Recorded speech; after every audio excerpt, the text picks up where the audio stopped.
What's up? What's happening? Welcome in. It is the Hoffman Show. We're on the Team 980. We're always live as well on the free Odyssey app. We're streaming live on YouTube, too, at the Team 980. So concerned with your camera, Linnell, that I didn't adjust mine. Get it right, brother. I'm excited. I was a little down before I came in here. When I say down, I mean not sad, but like the wind was out of my sails a little bit. It's been a long day for your boy. Be a long night, but it's what we signed up for, man. It is. It is a long day. It is what we signed up for. But that's all right. We got 4 hours today. And, you know, in the next 2 minutes, hopefully we'll get all these cameras right. But it is what it is. We're ready to go. We're fired up. And we're going to get right into it. The reason Linnell is here is not to just unload takes. I mean, I'm sure he will, but at some point, right? It's the inevitable part. But along the way, we're going to make some draft picks because Linnell Willingham and Anthony Haney, we are headed immediately into the war room where we are going to make 32 selections for the mock draft. That is our final mock draft because we've run out of time to do any more of them. So when did you start doing the mocks? Because I know you were trying to be very poignant in like when you started this. Yeah, we when did we start these, Anthony? Like you've done 3? This will be our third and final. Yes. Keeping up with the keep-ups. I'm interested to see, because there are 3 of us now involved, how the dynamic changes, and then who ends up with the golden goose, so to speak. Talking about pick number 29. Well, we've decided that you have picked 29. Oh, that's something. How did we do that? Because Anthony and I have already picked for the Commanders one time each. So Anthony, in our spreadsheet, you probably see at this point, I literally put Linnell's name at 29. And then I was like, all right, if I go backwards, let me see how this goes and make sure that I have all the picks correctly. So I literally just like, who'd I put? I don't even know. Am I know I'm first. You're the way pick it worked. Is it Linnell second or is Linnell third? He's 2 and then I'm 3. Ooh. Okay, so I literally just put my name above and then Anthony, your name above that. And then I copied and pasted it up until I was at the first pick. So that's how we did it. I literally put Linnell at 29, and then we went backwards from there. So without further ado, then let's dive in, ladies and gentlemen, boys and girls. It is time because the draft starts 4 hours from now for our final mock draft. Start draft. By the way, if you're watching on YouTube at the Team 980, you can see the picks as they go by. You can see the best available board. We have the mock draft simulator. I'm using Pro Football Focuses because that was my question I was about to ask you. Which mock draft simulator are we using? But it doesn't really matter because we're picking all of the guys, right? And we all have our own personal boards or whatever. And in some ways, like I then get biased by PFF's board because if they've got someone way down, I'll be like, oh crap, I forgot that guy was on the board. But you guys have whatever resources you want up. But I got the first pick as I just absolutely splashed myself with water. Glad that was on camera. So but if you want to see me splash myself with water and make picks, go to YouTube at the Team 980. All right, you guys ready to go? Let's do it. Let's do it. His first cut, at least the first 3 picks, we should go fairly quickly here. Yeah. Also, I guess the last thing, we're trying to mock as what we would do for this team. Yes. So, and if we know that they're doing something, let's not do anything crazy. So with that said, perhaps. But once we get past 2, anything's on the board. Trades are also live. If you want to make a trade, call the team that's up. All right. Enough preamble. Cam Ward, number 1. He's done. Who's next? Yeah, number 2 overall. I'm going to go with, and I feel like the betting markets are saying Travis Hunter. I think the opportunity to pair Abdul Carter up with Myles Garrett is just too good of a scenario for me to pass up. So I'm going to go Abdul Carter, number 2 overall. So you're literally just doing the thing that we just said don't do.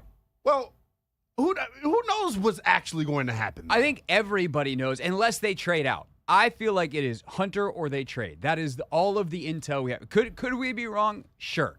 I wasn't even trying to do that on purpose. I was just going with what I would do for this team. Do you want me to draft Travis Hunter? I'll draft Travis Hunter. Anthony, do you want to make a trade with Linnell? I'm not trading nothing.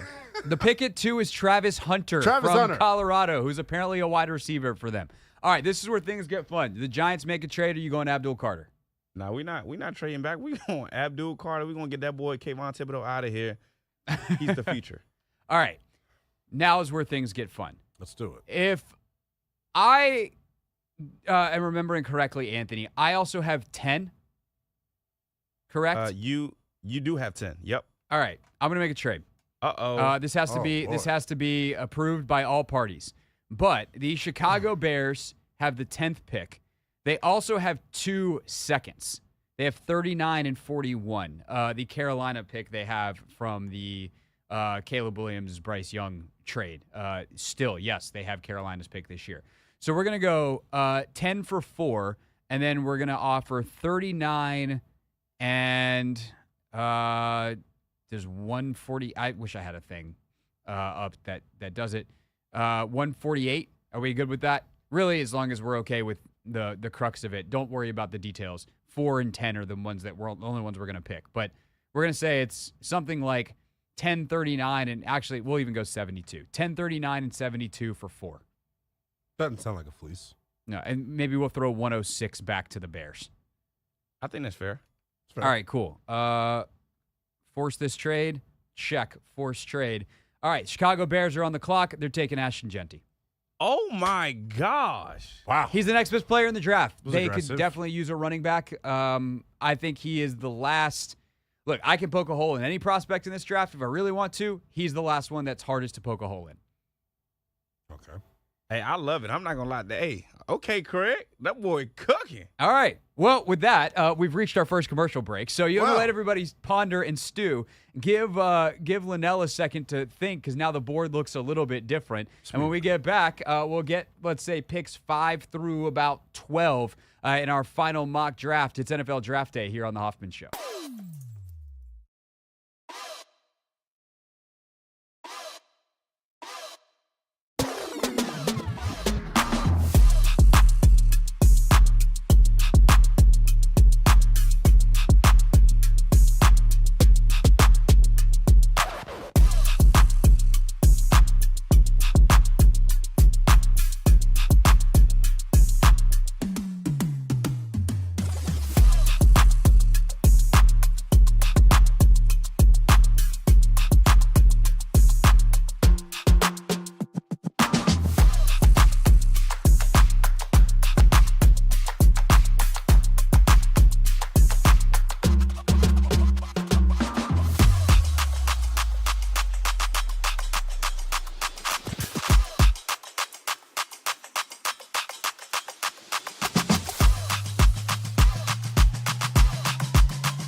Mock Draft 3.0 on draft day here on the Hoffman Show. I'm Craig Hoffman. Anthony Haney, of course, alongside, super producer of the program. And then Linnell Willingham is here. Second annual mock draft with Linnell, where we go 3 wide and select. Linnell, you happen to be on the clock. So here for number 5 in Jacksonville. Just real quick, I just traded up, for those just tuning in, the Bears to number 4 to take Ashton Genty. There is a ton of smoke coming out about Genty or Tet McMillan at 5 to Jacksonville. So if the Bears want to ensure they get Genty, that's why they got to go up to 4. So that's what I did. That leaves you, Linnell, with Mason Graham has been mocked there a ton. Ashton Genty, or sorry, not Ashton Genty, Tet McMillan or other. Where are you going? So this is going to be interesting. I think I'm going to go against the grain a wee bit because they have a glaring need at their outside corner spot. They were able to bring in Jordan Lewis from Dallas this offseason to be their nickel. Opposite Tyson Campbell, I would go with Will Johnson. We're comfortable with the medicals. Wow. We feel really good about him. That's the big thing with me with Johnson. If the medicals check out, like, to me, he's very clearly like the best outside corner in this class outside of Travis Hunter. So I'm going to drop nuggets throughout this show today. You want to be here for all 4 hours. Here's my first nugget of the day. I won't be surprised if he's there for Washington at 29. Wow.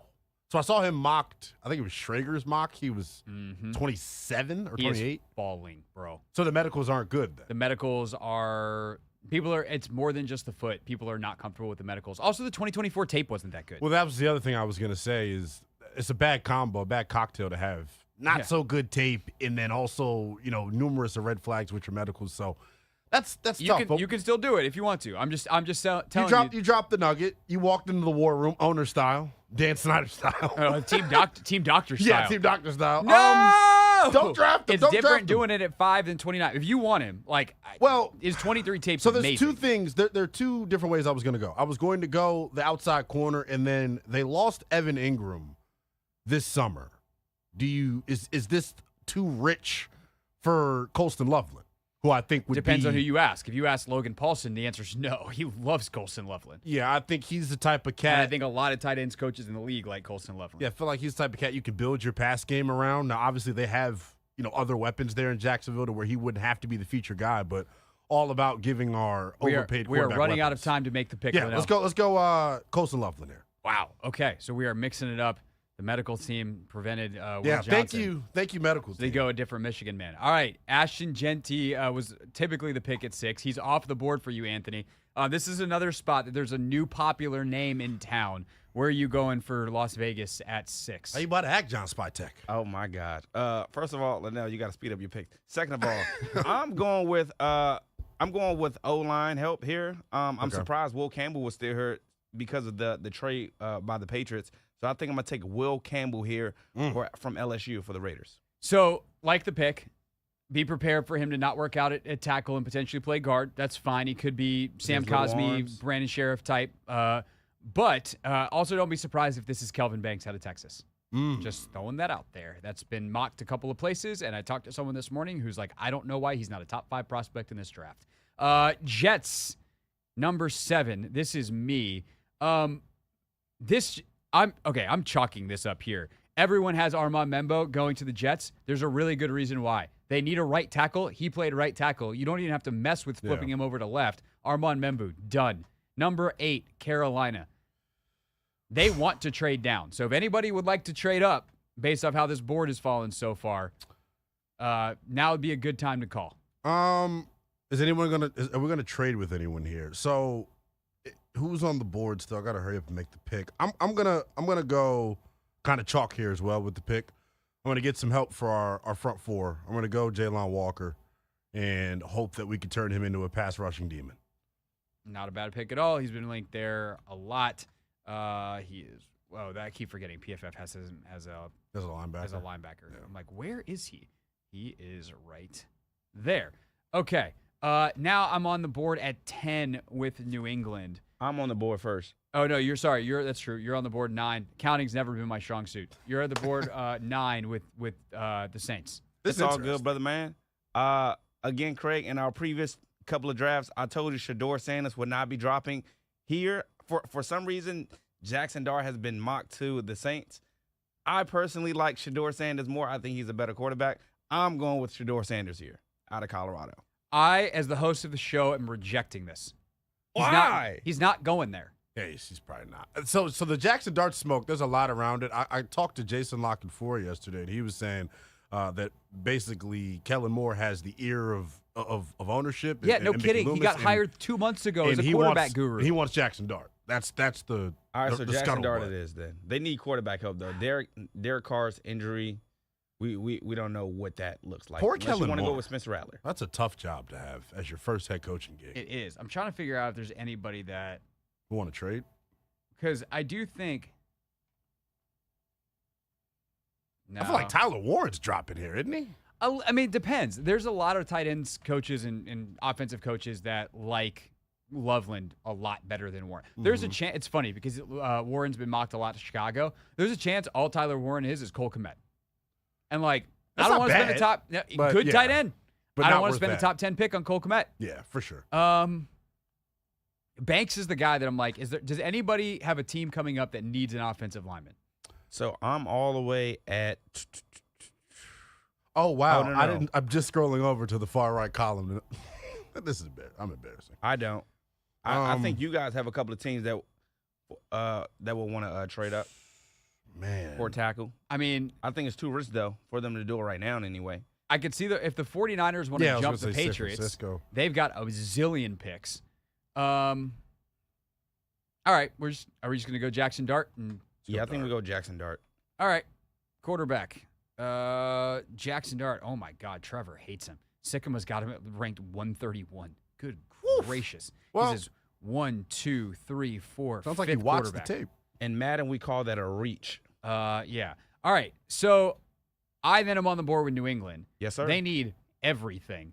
I could go Tet McMillan here, or I can go O-line. If I'm going to believe the Kelvin Banks hype, I'm now stealing at 10. If I'm where a lot of other people are at Kelvin Banks, this is a way overdraft. Kelvin Banks is who I'm going to go with at 10 for New England. Sorry, San Francisco, you're now on the clock with one less offensive lineman to deal with. Yeah, so this makes our decision a little bit more difficult for the San Francisco 49ers. So my doc just updated. I was about to say, I'm trying to get an active look at who's available. 49ers, I'm going to go not offensive line. I'm going to go edge rusher. I'm going to say at this spot we go Shamar Stewart. Ooh. I don't hate it. Yeah, I don't hate it. I think we go Shamar Stewart here. Let him learn from Bosa. The more people I talk to about Shamar Stewart, the more I think he's closer to this than he is to the Commanders at 29. Thank God. You're not a fan? It's just weird with me. Like, it's just hard not to.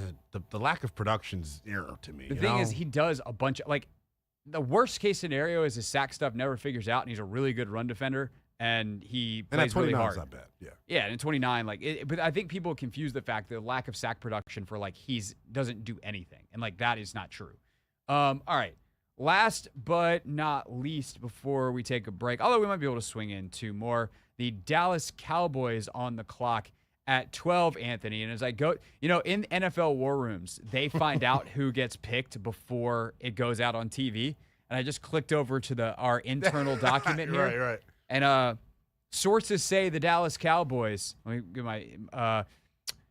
I'm hearing that a source just told me that the Dallas Cowboys are interested in adding an offensive weapon, and don't be surprised if it's a big one. Rich, back to you. All right, let's go to the commissioner at the podium. Dun, dun, dun, dun, dun, dun, dun, dun.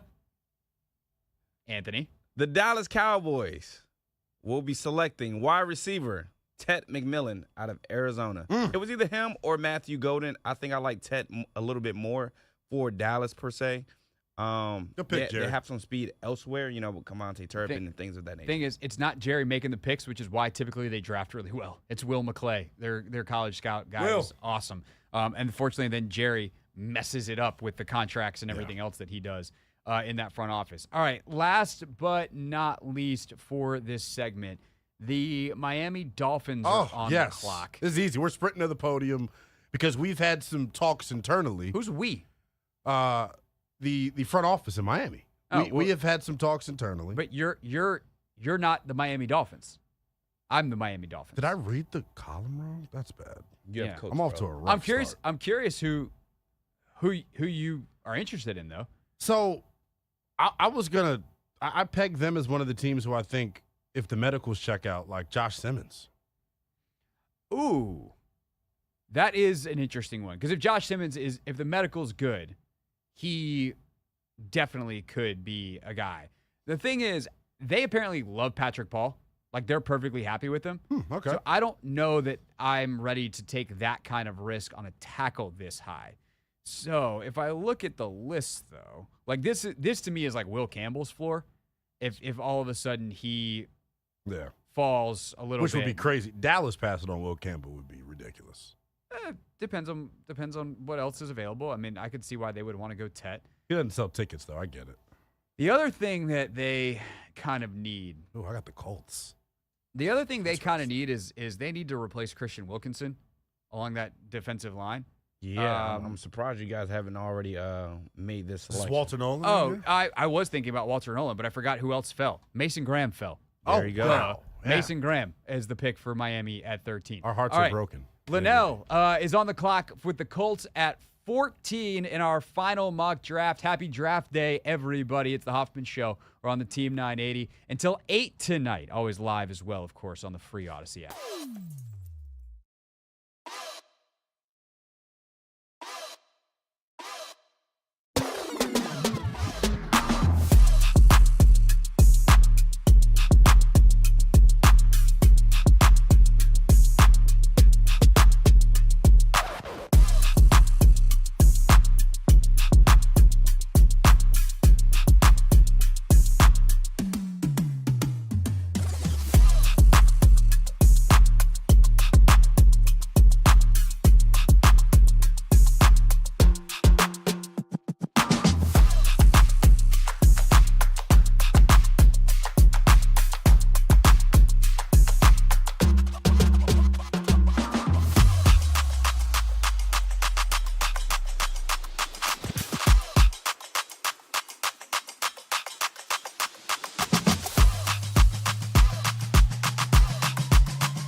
the Hoffman Show. We're on the Team 980, always live as well on the free Odyssey app, streaming live on YouTube too at the Team 980, where you can see our mock draft in action. Go Gadget mock draft. Ben Standings is good at mock drafting as anyone. He is going to join us coming up at 5 o'clock. But right now we continue with picks 14 through, where are we at? Yeah, about 25 here. So let's get a move on things. Liddell Willingham is on the clock with the Colts, and then Anthony's up with the Falcons, and then I'll go with the Cardinals from there.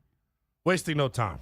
Tyler Warren. Tyler Warren's the guy. I think they could use another weapon offensively for whoever's going to be the quarterback. And they need a tight end in that Shane Steichen offense. So there we go. I think they would probably prefer Loveland to Warren, but maybe not. We'll see. Stylistically. Just for sure, in terms of what they're going to ask him. Give me a better pass catcher. Yeah. But who knows? Also, they could use someone to play Wildcat quarterback, so maybe they do want Tyler Warren. For sure. And which edge do you want? Yeah. I'm going edge here for sure. The Saints had a chance at this guy. They elected to take a quarterback. I'm going Mykel Williams out of Georgia. Okay. Falcons very rarely take Georgia guys and catch a lot of flack for it down there, but maybe this is the year they decide to do something different. All right. That leaves me on the clock with the Arizona Cardinals at 16. It's tempting to go Will Johnson, even though I said what I said about the medical. At this point, you're in the mid-teens instead of not at the top. But I'm going to stick with my info that I think he's falling, / the info that he is falling, which then leaves me either interior offensive line, which is either Zabel or Booker, or do I go where I think I am, which is people are all over the damn place on Walter Nolan. Yeah. I'm going to pretend like the Arizona Cardinals are high on him. You get Jonathan Gannon, one of those interior penetrator types, which he certainly likes. I'm going to go Walter Nolan here, who could go here. He could go higher. He could go in the second round. So I'm now on the clock, right, with the Cincinnati Bengals. Another pick that I think is interesting. They could go defense. I think a lot of people would mock them to go defense. I'm going to go Tyler Booker here. If they go offense, that's the right player. Yeah, I'm going to go Tyler Booker, replace Cody Ford, who's got his relationship all over TikTok and all out in the streets. Poor Cody Ford. Yeah. One of my teams is very upset that you just did that, Linnell. It's tough. Should have traded up. Seahawks on the clock? Yeah. I think the right choice here is to go O-line, and we'll go interior. We're going to go with guard, Gray Zabel. I think that's a good pick. That's the responsible thing to do. Because they should have been, both of this line. Eat your vegetables. Yeah. I think that's the correct thing to do. John Schneider hates interior linemen. So we'll see. All right, Tampa Bay Bucks on the clock at 19. This is interesting. This is interesting. I'm between two guys. Somebody want to trade up? Potentially. You interested in the trade down, Tampa? Who's calling? Let's see who's calling. None of my teams, but I think a team like the Chiefs might want to maybe move up. You're saying they're in the Mike Green business? I would say Josh Simmons business. They need a tackle. This is interesting. So, I'm kind of chalky with my next pick very easily. I don't think the tackle makes it past the Texans. Maybe the Texans want to trade up and get a tackle. They see Now we're talking. Who's got the Texans at 25? Is that me? It is. What kind of trade capital the Texans have? Texans, who are sitting there, they have some extra picks, including the Commanders' second rounder next year. So what if we do 25-19? Someone else pretend like you're the Bucs GM. Do you want Miami's third rounder 79 this year or Washington's second rounder next year? Give me Miami's third this year. Okay. And then you're going to need to probably give something back. We'll go 121 back as well. Offer trade. Man, the board's shaping out really interestingly. It is for 29. I could definitely see this happening too. And then we're going to go Josh Simmons. I like that. It's a nice thing. One of my things for this draft is that I feel like there's no way the Broncos are picking at 20. I don't know whether they're going to trade up or whether they're going to trade down. The fact that Loveland came off the board early definitely hurt their trade up possibilities. Yeah. But is there a team that is interested in coming up to get in front of Pittsburgh for Shador, a.k.a. New York Giants or Cleveland Browns? Oh, how many picks do they have? Which team? The Giants. I think the Giants would try to do it because they picked 3, right, in the second round? Yeah. Yep. They have Cleveland's got 10 picks. So they've got the 34. most. Cleveland's definitely better suited. Yeah. 34 for 20. So maybe and then Cleveland. 60 I think Cleveland makes so much sense for Shador because of the type of quarterbacks that Stefanski's worked with. Like Case and Kirk are similar to Shador from a physical don't standpoint. necessarily disagree. There's definitely fans of him in the building per some of the reports out today. So who was Cleveland? I was no, Cleveland. you were Cleveland, Yeah, I'm right? Cleveland. Yes, I'm Cleveland. So do you want to make this trade amongst yourselves? Yeah, I would like to go up and go get the quarterback. Yeah. Okay, then Let's do the next question becomes, with Pittsburgh at 21, Anthony, do you want to try to beat this offer and swap places with Denver? Yes. So I gotta okay, go so get my guy. so here's the problem for Pittsburgh though. Yeah, So what is Cleveland can offer 33 and 94. Or if they want to get real aggressive, 33 and 67. The Pittsburgh Steelers do not have a second round pick. That makes things interesting. It sure does. We need it. So, I mean, but I still get to keep my first round pick if I'm the Broncos. yeah, you don't go down as far. So that is good. So do you want to go 20 and 20? Like, are you willing to give up 83 and do 21 and 83 for 20? Or if you are, who are we? Denver here, like 65 ish, whatever that first pick of the second round. Or sorry, the first pick of the second round and the first pick of the third for this one. Linnell, that's the choice you have to make. Do you want 21 and 83 or I think it's 65 and 33. Let's go 21 and the was 83. All So right. you swapping with me? There you go. All right. So Because we still our So guys am I here. now the Bronco? I mean the it Broncos? said trade not accepted. Oh. Tough. Forced trade. We're doing it just for there might be other picks that have to go back and forth, but I'm just for the purposes of the outline of the trade. We're gonna go it. So the Steelers are now on the clock. They are taking Shador Sanders. Now, Linnell, that puts you back on the clock because the Broncos are still sprinting your to the team. podium for Omarion Hampton. Okay. There you go. That works out beautifully. If Denver had that happen to them, like that's winning. So that leaves me on the clock with the Chargers? Yes. Okay, so I'm on the who's the best Michigan player available? I'm only half kidding. Kenneth Grant. I mean, Well, there's Kenneth Grant and there's also Will Johnson. I don't know. The corner's not one of their top needs. Wide receiver, man.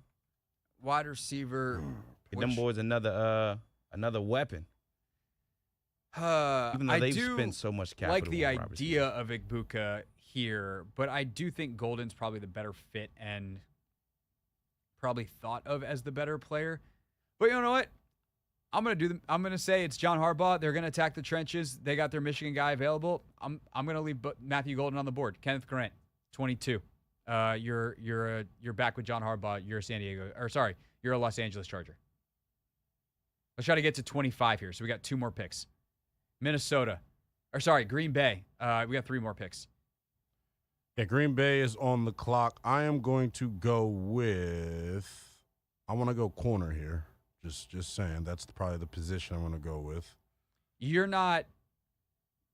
I feel like they might go edge here and go Mike Green, assuming that the off-field stuff checks out. But who are you interested in at corner? You saying Will Johnson? He's fallen far enough, or are you going with Jahdae Barron or one of the slot guys? I'm going to go with Jahdae Barron. I mean, that ends his little slide. I've seen him mocked as high as 11 to San Francisco. I could see that happening. He also, in Daniel Jeremiah's mock last night, went to the Washington Commanders at 29. Which that's pipe dream, I feel like. But It's a weird, like, yes, because he's so good at football. No, I don't know because if I like he the and Mike pick. Sanders, Yeah, Mike Sanders still are the same dude. it's like redundant. Yeah. All right, so Jahdae Barron, 23. Now you have the Vikings on the clock at 24. You know they want to trade down. Yeah, we do. And here is, will one of the teams at the bottom come up to get in front? Because every team basically in this stretch needs edge. And so if you are the Eagles, if you are the Bills, or like frankly for some of these teams, if you're the Bills and you're seeing Will Johnson fall, is this good enough for you? Who's got the Bills? And that's you trading with yourself. Do the Bills want to trade up a couple of spots to go get Will Johnson? Who could be a threat to steal him? Not the Bucks. Not maybe the Rams. The Commanders for sure. The Rams certainly could. Let's do it. Bills? You're doing Bills. Bills coming up? Yeah, we coming up to get our guy Will Johnson, man. We need him. All right, and let's say you are trading 30 and 109. Is that enough? Is it 30 and 62? Let's do 30 and 62. All right, 30, close enough. 30 and 62. All right, so you're getting Will Johnson at 24. That puts the Bucks on the clock at 25. Is that me again? Yep. Yeah. It's you. This is trades make it hard, man. That I have the same thing I had at 19 with them. Same three guys: Malachi Starks, Mike Green, Jahad Campbell. I'm going to make this the Mike Green team. And again, as always with Mike Green, we're going to assume that the off-field stuff is checked out. I actually don't think if the off-field stuff checks out, he even makes it this far. But for whatever reason, he has, and the Bucks are cool with it. Bucks are taking Mike Green. That puts the Los Angeles Rams on the clock. The Commanders 4 picks away. And we'll wrap up this final mock draft next here on the Team 980.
the Hoffman Show here on the Team 980. Ben Standig coming up at 5 o'clock. Right now, we are participating in one of Ben's favorite activities, mock drafts. We are on the board with Linnell Willingham, Anthony Haney. I'm, of course, Greg Hoffman. Linnell, I believe it is your pick with the Los Angeles Rams at 26. Yeah, 26 for LA. I like what they have at outside corner with Darius Williams and Ahkello Witherspoon. I'm going to go Maxwell Hairston, add to their secondary, see if we can get some nickel work there. Okay, the only thing I will say about Maxwell Hairston is he has a sexual assault allegation that has been out for a couple of years. There is, I think, mounting concern about that. I'm just putting that out there as information that is last time you public. gave some information, we switched our picks, so I know. I'm actually headed there again. So I don't know enough beyond to say there are teams that definitely are going to not have him on the board because they're not in on who he is. I would think about the Rams being one of those teams that don't have him on the board. If that's the case, I would then go. This is tough. I'm gonna go Jahad Campbell. Okay, we'll go Jahad Campbell. We're just taking a wild card athlete. Yeah, and saying, fit him in somewhere with a bunch of our young studs on defense and find a role for him. See ball, hit ball. Yeah. Okay. All right. Baltimore Ravens on the clock. And they're upset at this. Yeah, they would have figured out how to use Jahad Campbell for sure. Anthony, you're on the clock, 27 with the Ravens. I feel like Michael Pierce is gone. Need some interior defensive line presence. I'm going Derek Harmon. Oh, man. What a great pull. I cannot believe – I kind of forgot that he was still on the board. Gracious. There's a chance this dude goes in the top 15, but we keep having him fall to here. All right. The Detroit Lions are on the clock at 29. Don't do 28. it, Craig. Don't do it, Craig. Which one? Yeah. There's multiple dudes here that I think are fascinating for Detroit. The thing is, Linnell, for you at 29, like I'm pretty happy with one of three guys, frankly. I wish I'm flipping back and forth to like match up who's on the board because this is a weird draft and guys are going in way different ranges. So I'm trying to like see who's actually available for me. Well, also, hold on. Zabel did go at some point. Zabel went to Seattle. That's right. Okay. Let me just double check on one thing. Who's the top offensive tackles available? I could see them going in a Donovan Jackson direction. Oh, you stole literally, Craig. I was just thinking that in my head. Swear to God, that's crazy. You know what? I'm gonna do this because I want to see what happens when Linnell's got an ABC choice. Okay. Of two wide receivers and an edge at 29 for Washington. I definitely think Donovan Ezeraku is a really good choice for Detroit. I frankly think that Matthew Golden and Emeka Egbuka are good choices for Detroit as well. But they need a guard now, and they need a tackle soon because what's his face? Their left tackle, Taylor Decker, is getting old. Donovan Jackson, you're welcome to Detroit. And we also know they don't care about public You boards. projecting at some point that he kicks out to be the replacement? Dane Brugler likes his tackle tape better than his guard tape.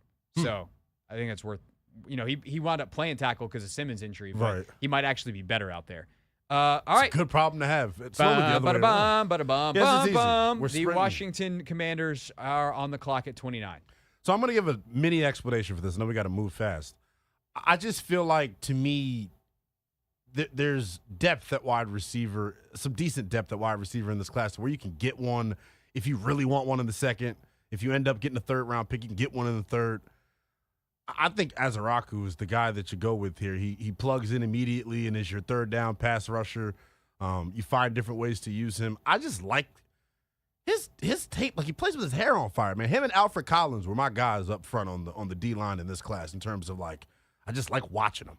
Alfred Collins out of Texas, 6'5", I think it's like 350, huge, and is chasing down or running downhill down the line as a defensive tackle. I like Ezeraku. He makes plays. He has production. I think in this defense he'd be an animal. I think he definitely could be. My only concern with Ezeraku, and this is talking to some more people over the last couple of days, like, he didn't run at the combine. And when you're his size and you don't run, it's because you're not very fast. Now, his quickness is elite. He ran a sub 4.2 20-yard shuttle. Yes. That is moving. He ran a 3-cone in less than 7 seconds. That is moving. So his quickness is there. He obviously has polish and a pass rush package, and he plays hard. Polish. Yeah. But if you're playing in a division where you got to chase down Jalen Hurts, dog, like that's a rough thing to not have. So that is my only real concern with Ezraku. I kind of love the fit of Igbuka here the more I think about it. I like the fit of Golden here as well. It's also worth saying Malachi Starks and Matthew Golden on Logan's tiers are tier 2 players. So it'd probably be one of those if we're using Logan's board. But Ezraku's tier 3, and he's at the most desperate position of need. I don't hate that at all. Ezraku's the pick. All right. Minnesota Vikings are on the board at 30. Ant, this is still you? Yes, sir. Yeah, you traded with yourself earlier. All right, I you're did up. indeed. We're running to the podium. We're drafting Nick Emanwari, safety out of South Carolina. Harrison Smith is getting old.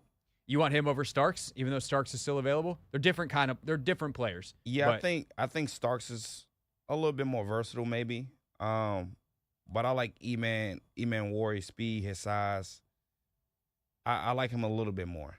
All right, Nick and Manwari. All right, the Kansas City Chiefs are on the clock. I literally just who's the best? The bat theory is what Daniel Jeremiah called it. Who's the best available tackle? Josh Connerly. Congratulations, you're gonna go try to protect the blind side of Patrick Mahomes. Oh my goodness. Did I miss someone? Oh no. Okay. I feel like the Eagles are also. I mean, good. They're in such a ridiculous spot. That's what I'm looking through right now. It's like, well, which biggin am I bringing here? Or just take Malachi Starks. Or just take Malachi Starks. Yeah, it's interesting. I think for them, honestly, I'm gonna go. It may shock you here. I would love to know how Logan views this prospect. I'm gonna go Mason Taylor here to Philly. That is an interesting choice. I don't know that Philly. I mean, they've got what's his face at tight end. Goddard's gonna get moved. Goddard. I mean, I guess he could. He's one of the guys I expect to get moved this week. If I told you that, but Starks is there, like Mason Taylor is a guy to watch for the Commanders, would you believe me? Yeah, I would. I mean, he and Colson Loveland both. Their comp is Zach Ertz. So yeah, just throwing that out there. And I'm sure Jaden had plenty of nice things to say about him too. I also believe that. And DJ mentioned it on a show with Mina earlier this week. All right, Mason Taylor. That's it. That's all. There's your first round. All right. In case you missed it, Cam Ward, Travis Hunter, Abdul Carter, Ashton Genty to the Bears in a trade. Colston Loveland 5th to the Jags. Will Campbell, Armand Membu, Jalen Walker, Jackson Dart 9 to New Orleans because I told Anthony he couldn't take Shador Sanders. Kelvin Banks at 10 to New England in that trade. Jamar Stewart, Tet McMillan to the Cowboys. Mason Graham, Tyler Warren, Michael Williams, Walter Nolan. Tyler Booker to Cincy, Gray Zabel, Josh Simmons to the Texans in a trade. Shador Sanders to Pittsburgh at 20 in a Swaparooski at 21 with Pittsburgh and Denver. Denver then at 21 takes Omarion Hampton. Kenneth Grant, Jahdae Barron, Will Johnson at 24 to Buffalo from Minnesota. Mike Green to Tampa. That was a trade that happened as well with Houston at 19. Jahad Campbell to the Rams. Derek Harmon to the Ravens. Donovan Jackson to the Lions. Donovan Ezraku to the Commanders. Nick Emanwari, Josh Connerly, Mason Taylor. Linnell, thanks for doing this, bud. You yes, are indeed. on TV tonight, and then you're coming back here? Yes, indeed. Long night. So we're 8-1. Myself and Toby Altizer here on the Team 980 will get you. Hopefully the Commanders pick. If they don't, it'll be plenty of interesting conversation about what draft capital they were able to recoup to move back and how far do they ultimately move back to. And then, yeah, from 7 to 7:30, I'll be on with Chick Hernandez and David Harrison at WSA 9. Nice. Well, look for Linnell there. Of course, we're on till 8, and we've got Ben Standig for you next.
Here we go, hour number 2 of 4. Yes, 4 today here on the Hoffman Show as we lead you into our NFL draft coverage tonight.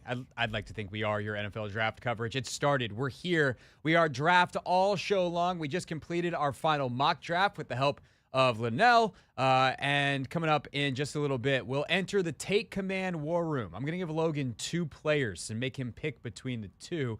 Maybe we'll do a little bit of that right now with our next guest, a man who is one of the most prolific mock drafters in all the land. He's also someone who, of course, you know very well. It's time for Not My Beat. Today's top story from the perspective of someone who's there. You are looking live. This just in. Not My Beat. Ben Standig, Commander's beat reporter for The Athletic, is with us. Ben, happy draft day, my friend. Yes, thank you. Same to you. Thanks for having me on. Always our pleasure. Appreciate your time on a busy day. And you, sir, always submit to the mock draft competition in the media, and you have done very well in that contest over the years. Before we get into who you selected for the Commanders and the why and who you passed up at that, how do you go about putting together this mock draft every year? What are the things that you look for teams? Who are the kinds of people that you're talking to? Like, what's your process as much as you can tell us? Oh boy. Well, let me think. Obviously, because of covering the NFL, I come into all this pretty late, and I don't. It's important to look at film and stuff like that, just to if you're covering the sport, the team, whatever. But I don't look at anything to be like, oh, I think this this receiver runs a great in route, or this pass rusher is slow to get off the line. That doesn't matter for me. What matters is trying to get a feel for what are the views out there from people who do the public stuff, the private stuff, and figure out where the sort of the consensus, commonality kind of things come into play. I'm probably not describing this accurately, but basically, it's not a matter. It's not like it's studying it enough to ultimately get it where it feels instinctive, I guess, to figure out what's going to happen, and also just try to read between the lines. Obviously, as you know, so much of what gets put out there publicly is nonsense. Not just even because people are lying about this team has interested in this, or this guy is he's a rising talent. I mean, it's a lot of agent garbage that some insiders are willing to carry water and that type of stuff. I mean, I hear some of it too, but I don't necessarily peddle in it. But in my head, I try to use it as, what does this really suggest? Is this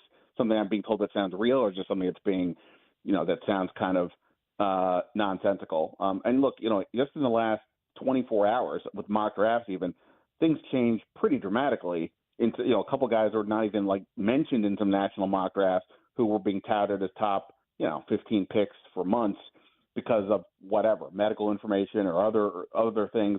So it can change on a dime, and to a certain degree, everybody is largely guessing. And then the last few days, it starts to crystallize a little bit.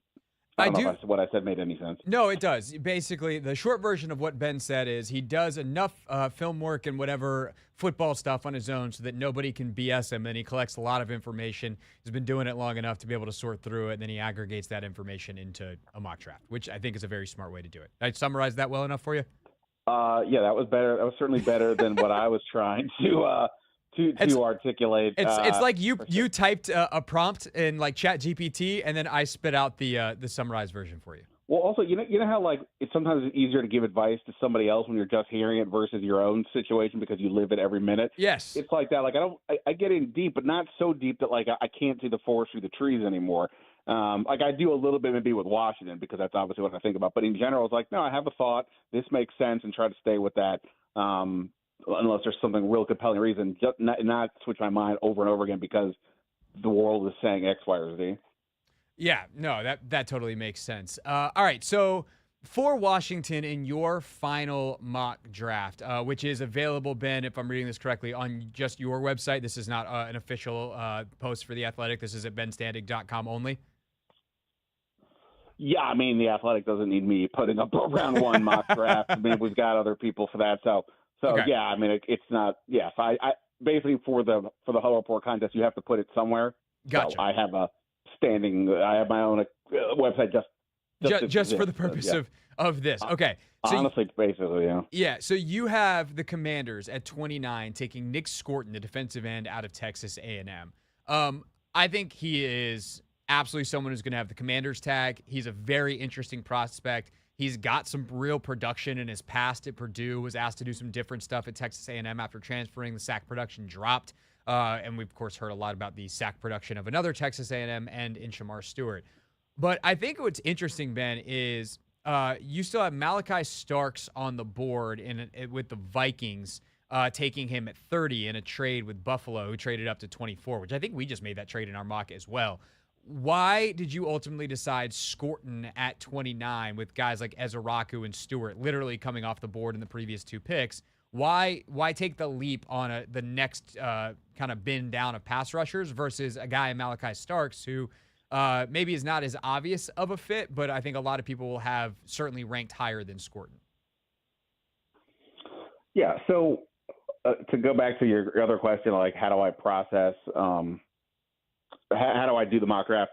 Like one thing I always do is I also go and do a full second round at least, because you got to see what's behind the first round and to see where the fault lines are, where the strengths, where the weaknesses are. Now, if the reality is, I would say the number one thing would be they want to trade down, right? That would be the number one thing. But yes, sure, I could just do that, but I've done that other times, but I didn't want to do that here. So I basically was like, look, I just think like if they're going to stay, let's give them sort of the position I think they need the most. I actually think realistically, if they stay, it would make a lot of sense to not take an edge rusher because it is deeper with edge rushers than, say, corners and definitely offensive tackle if they wanted to go down that route. Those positions thin out a lot faster. So logically, it makes sense to say to maximize value, skip edge at 29 and go backwards, and take that later.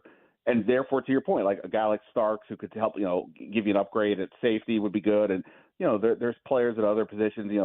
Travion Henderson still on the board. I think he would make a lot of sense for Washington. He was sort of the alternate option for me. But I've just sort of stuck on Scorton this entire draft cycle. Once I sort of looked into him and figured out what he is, like you said, he really does sort of scream all the Commander vibes. And I just again, to sort of go back to your question, I'm pretty good historically about taking my opinions out, and because I think this is a mistake that a lot of people make. They study the players and then think, I know the player, so if I think this guy's good, therefore the team kind of should, and I'll put this guy here, even if that doesn't make sense. I'm not saying that Nick Scorton is the 29th best player or that he'll definitely go in the first round or anything, but in a year where everything is so chaotic and so who knows what's going to happen, which is, again, I'm saying this is abnormal even for a draft.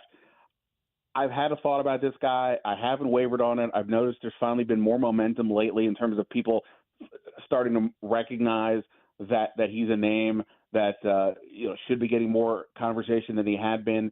So I just kind of stuck with my guns to a degree. Like I said, I'm the one who made the first mock. I could have just had Donovan Ezeraku slip back one spot. It would have been a fine pick. I think he's easily, he's one of the two or three guys I think I would have to give best odds, I would say, if he's there, that would make a ton of sense. But, I tried to be true to the board. And if he was gone, then I just felt like if I'm not going to have them trade down, I just liked what Scorton offered. And it just seemed to make a ton of sense. But, yeah, Starks would be fine. Josh Connerly, who I have slipping into the second round, the tackle from Oregon. I think that would be another way to help Jaden Daniels. So I think all these things are possible, but I've just liked Scorton the whole time, and I just sort of decided to stick with it. Ben Standig with us here on the Hoffman Show. Of course, you can read him at The Athletic and check out this mock draft at benstandig.com. And then Ben certainly hopes at the top of the National Mock Draft Contest that they'll grade out by the end of the night. First round mock, who gets the most players right and how many bonus points for getting them to the right team. I'd be curious to double click kind of on Starks, but just conceptually on Starks here, Ben. Is there a position that you would be surprised that they took a player at outside of quarterback, long snapper, kicker, or punter? So in other words, if they take a safety, if they take a linebacker, let's say Jihad Campbell falls, which he does in your mock draft as well, and I'm starting to see that a little bit more, would you be surprised if they went in a not edge, corner, wide receiver, running back, these positions that everyone's tagging them with direction? Honestly, no. I mean, look, I think they've got to come away with this draft with help, say, at the edge in particular. They've got to get younger. They got to get more athletic. I think offense could still use another guy, a playmaker, somebody with more speed, give them a chance to make some bigger plays, things like that. But, we saw them be willing to take sort of the best player available last year when they took Johnny Newton in the second round. And I kind of feel like they're in that boat again. Like I'm not saying that every position is like ready to go and like this is a great group, but they have enough pretty much across the board at every spot to be like, all right, if you can't address all your needs, and if we can't address our need at this position, they have enough. But they can simultaneously almost everywhere get better. Like it's not even up for much debate, in my opinion. Even if you said a receiver, hey, you got McLaurin, Deebo Samuel, Noah Brown, that should be good enough. All right, but Samuel and Noah Brown are both free agents after this year. So what's the plan after that? It isn't just the draft is obviously about short term, but also the long term. So no, honestly, really nothing would surprise me. But again, I think with only 5 picks, if that's the way they end up, if Peters doesn't get more, I think you got to figure out a way to get some edge help, and then corner, receiver, running back, offensive line, those would be the ones I would say next. That if you're going more need that they should look at. So on the offensive line, the Brandon Coleman to guard talk doesn't seem to have died, even though Dan Quinn told you guys at the NFC Coaches Breakfast that he's going to play right tackle. As you've been, asking around more, do you think that is Brandon Coleman at right tackle the plan long term, or is it the plan for now? Because up to this point, they haven't had let's say Josh Connerly or whoever falls to them and they're like, that's the best player on our board. We're going to take him. He's going to play right tackle. Coleman kicks inside. Or should we be looking at this as no, Coleman's really the right tackle. And if they're going to look at O-line, it's probably going to be on the interior. Yeah, I mean, I think that's a good question. I mean, I think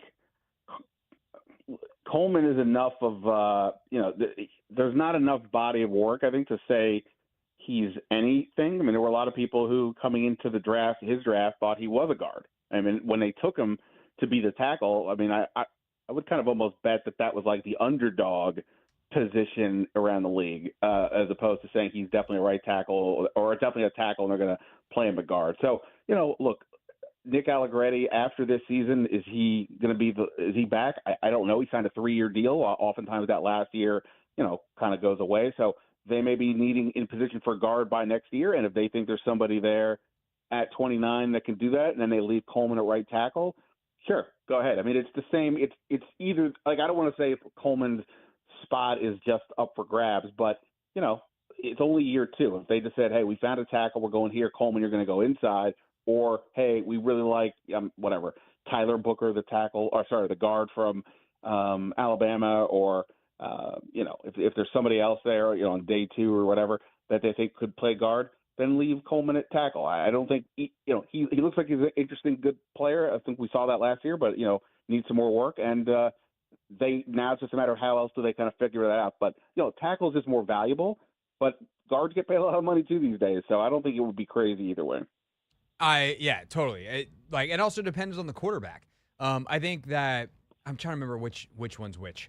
But Tom Brady was always actually, no, I think it was Brady on the inside was always hey, make sure that I'm protected up front. If it's coming off the edge, I'll deal with it. And then Mahomes, I think, kind of realized I'm the opposite. I need tackles. You guys need to figure out this tackle thing, because if it's up front and interior, I can see it. And if I can see it, I'm mobile enough to get the hell out of the way. And I kind of wonder how they're figuring that out with Jaden Daniels and this offense, how Bobby Johnson, how Cliff Kingsbury. So there's a lot of factors that go into it. Real quick, a couple more questions for Ben Standig based off his final mock draft, things he's hearing as we prepare for the first round of the draft tonight. Of course, coverage here on the Team 980 starts, it's kind of underway, but officially starts at 8. You have Kelvin Banks going 6 to the Raiders. That has gained a ton of steam over the last 24 to 48 hours. I talked to someone this morning, Ben, with another team that was like, I don't understand how that dude's not a top 5 pick in this draft. Loves him. What's changed with Kelvin Banks here, where he is all of a sudden a top 10 pick in the minds of a lot of very plugged in people? Yeah, I mean, look, I think, whenever we hear about somebody rising up the boards, that is 95% of the time total garbage. It's just the public is catching up with what the team's already thinking. But by public, I include the national draft analysts that we talk about all the time and follow and so on. Like, they are one or two people, and the NFL has, scores of scouts and others who've not only been, they get all the inside access. They've been studying these players forever. So they have a better feel. And, so much of the conversation that we all have is frankly shaped by the Kuipers and the McShays and the Dane Bruglers, right? I mean, if they just completely reversed it and said X about a certain player, that would become part of the conversation. And at least if you go into studying on your own, you're starting with that premise, right? So in the case of Banks, early on, like, there was a lot of talk about, hey, some people think he's a guard. I think Dane, who does a great job for us, but I think Dane has him as a guard for us. So if you're viewing him as a guard, then thinking, well, wait, this guy could be a top 10 pick as a left tackle, that doesn't seem right. I mean, even Brandon Scherf, who had to switch to guard immediately, was being viewed as a right tackle. It wasn't being viewed as a left. So I don't think everybody was looking at Banks in that regard.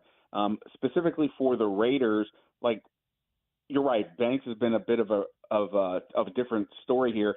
Like, I've been looking at, I know Ashton Jeanty, the running back from Boise State's been mentioned a lot. I constantly thought, it made more sense to me to go offensive tackle and the kid Membu from Missouri.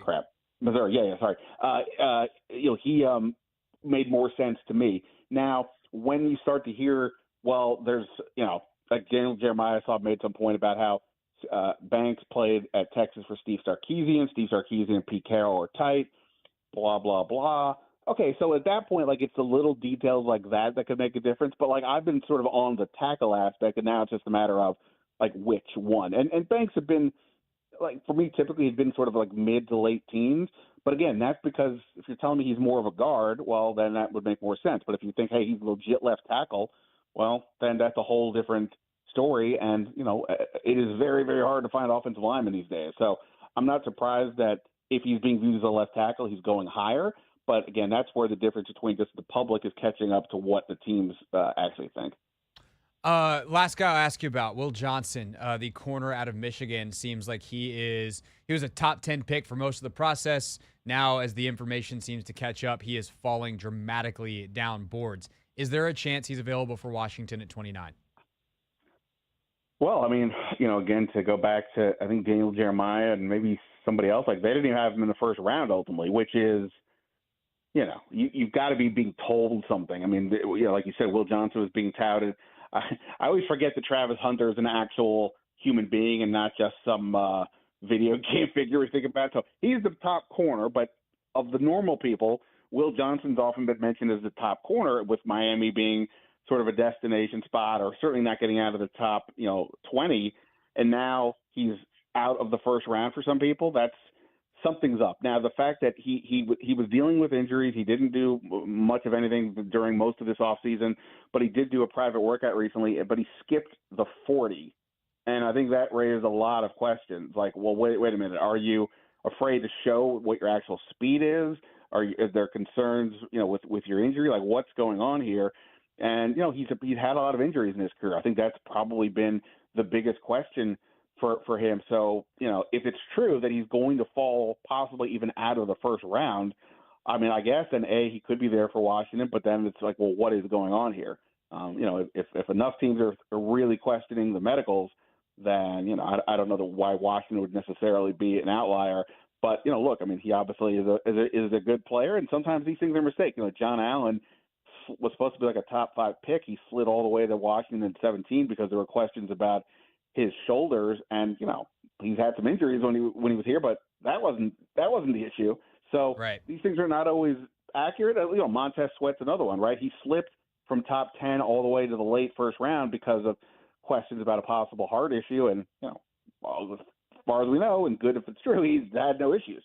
So you never know where these things go. Sometimes it's nonsense and sometimes it's true. And, Washington's going to have to do their homework. Hopefully they already have to figure out what makes sense. Yeah, for sure. And the thing I'll say, too, about Washington in this scenario, one, obviously 29 is a very different gamble than 13 or 12 or whatever. The lower you are, the less of a risk it is. And also, when your head coach and general manager have the job security that Quinn and Peters have, you can take that kind of risk in part because you can be more conservative with how you use the guy.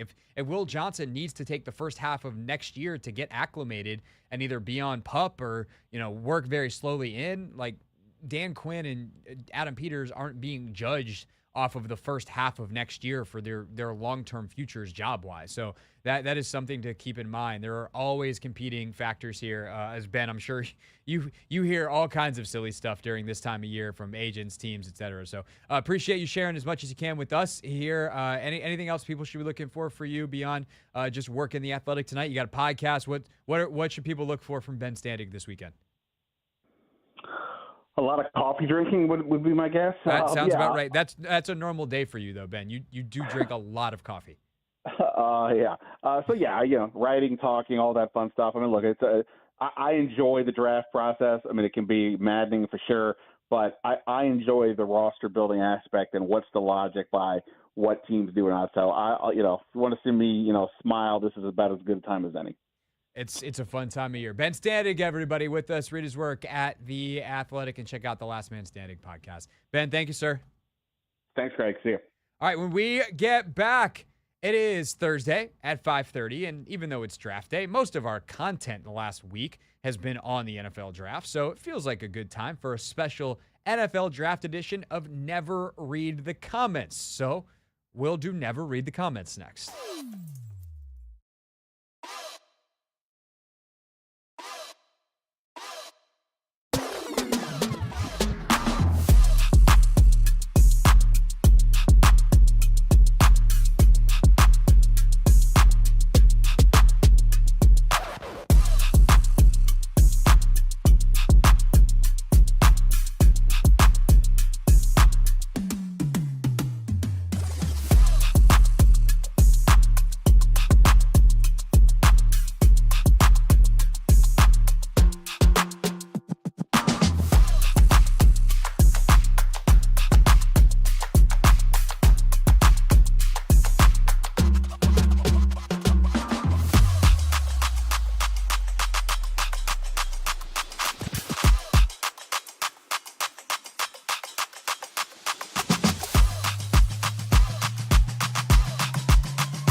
It's the Hoffman Show. We're on the Team 980. We're always live as well on the free Odyssey app. And we stream live on YouTube, too, at the Team 980. Very pertinent to this segment. We're going to do a very special draft edition of Never Read the Comments in about 60 seconds. But first, Anthony, we have a first.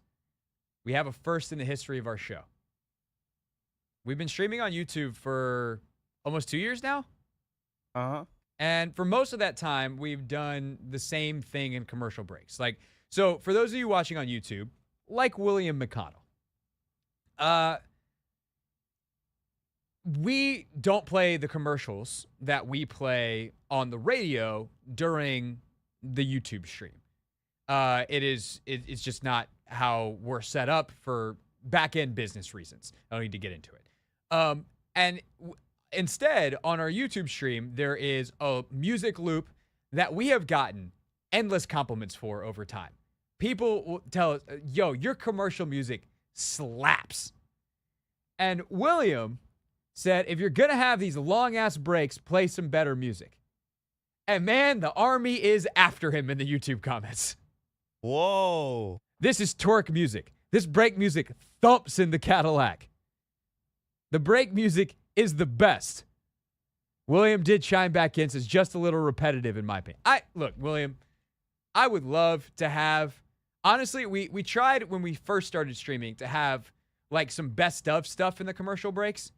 And the two people that you see on the screen right now, the two people that you hear if you're just listening to the show, this is our staff. There's two of us.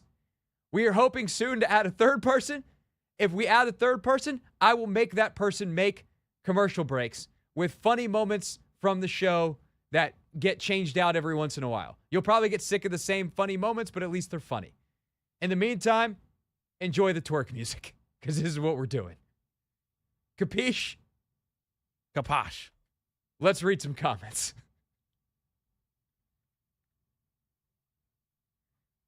Anthony, that's your cue. We tried to warn them.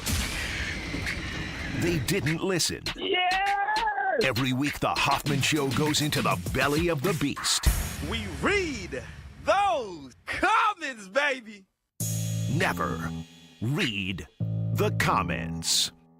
All right, the comments come not necessarily from the live YouTube chat, although the chat is vibing right now.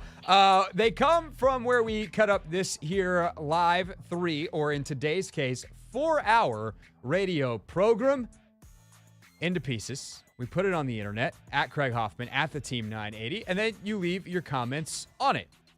And we have selected, just for today, a multitude of NFL draft-related comments. I also feel like I should tell people, Anthony, even though we're doing 4 hours today, I got more to do later. Your boy is going live on YouTube at Craig Hoffman. I will be live during the Commander's pick. In fact, my guy Tony Squares and I have decided to go live starting at pick 20, which puts us on the clock before the Steelers pick. So we'll get the Shedeur Sanders drama, potentially, if he's still on the board there. And we get Tony's Packers at 23, presuming they haven't made a trade. And then, obviously, through the Commander's pick. Very shortly after the Commander's pick, we will move over to a different stream. Although if you're watching me live at Craig Hoffman, I do believe I can just automatically bump you over. So you can sit there with your Cheetos and wherever potato chips that you're eating, and you don't have to touch a thing.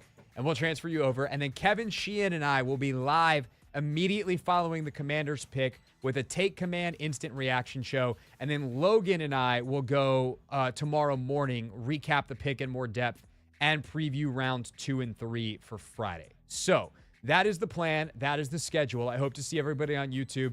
Go hit subscribe at Craig Hoffman. Of course, we also have live coverage here on the radio, and I do believe that show might be streaming as well on YouTube at the Team 980 from Linnell and Toby.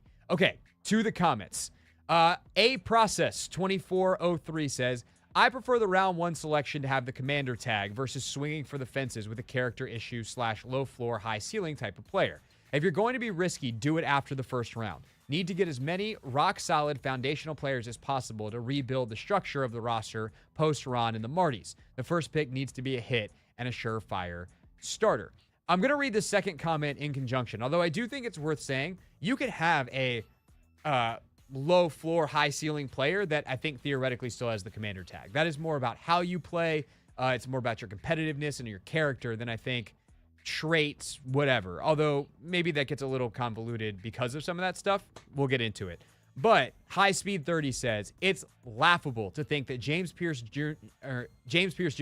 is off Washington's board. He's a top 10 talent that will be picked damn near second round. We'll see if Pierce is sitting on the board tonight, if Peters and Quinn will pass on their biggest need due to character concerns. I hope he's on the board just to see what they will do, with none of the other first-round edge rushers left on the board. I am telling you right now, that is exactly my prediction. James Pierce Jr. will be on the board. I think the rest of the edges, like the next best edge will be Nick Scorton, and they will pass on James Pierce Jr. I talked to someone this morning with a different team who, I don't want to quote them exactly, but let's just say they were not a James Pierce Jr. fan. Like, big time not a fan. Like, could not stand the kid. And I think a lot of teams feel that way. I know some people think this is smoke, and some people think specifically it's smoke coming from Philadelphia. I think that he genuinely rubbed everybody the wrong way in 2024.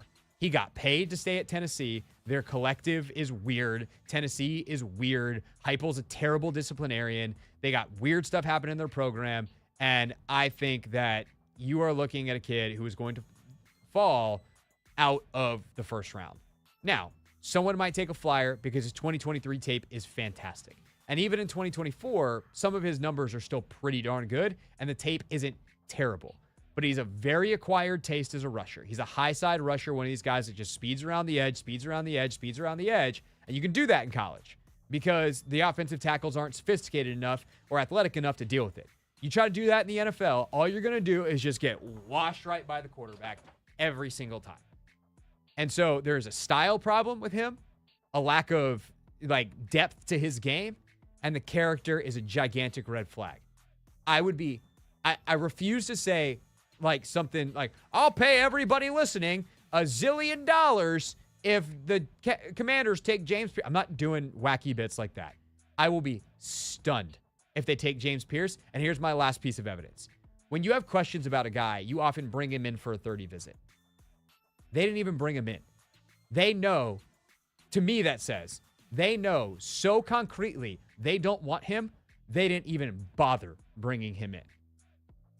So that's where I'm at on that. The other part of the first comment, though, is swinging for the fences with a character issue or low floor, high ceiling type of player. I think if you have the Commanders tag, your floor is automatically somewhere higher because you play hard. You're a competitor. And this, I've said this a bunch over the last 48 hours. So for those of you that have been listening faithfully all week, I appreciate you, and I'm sorry I'm going to say it again.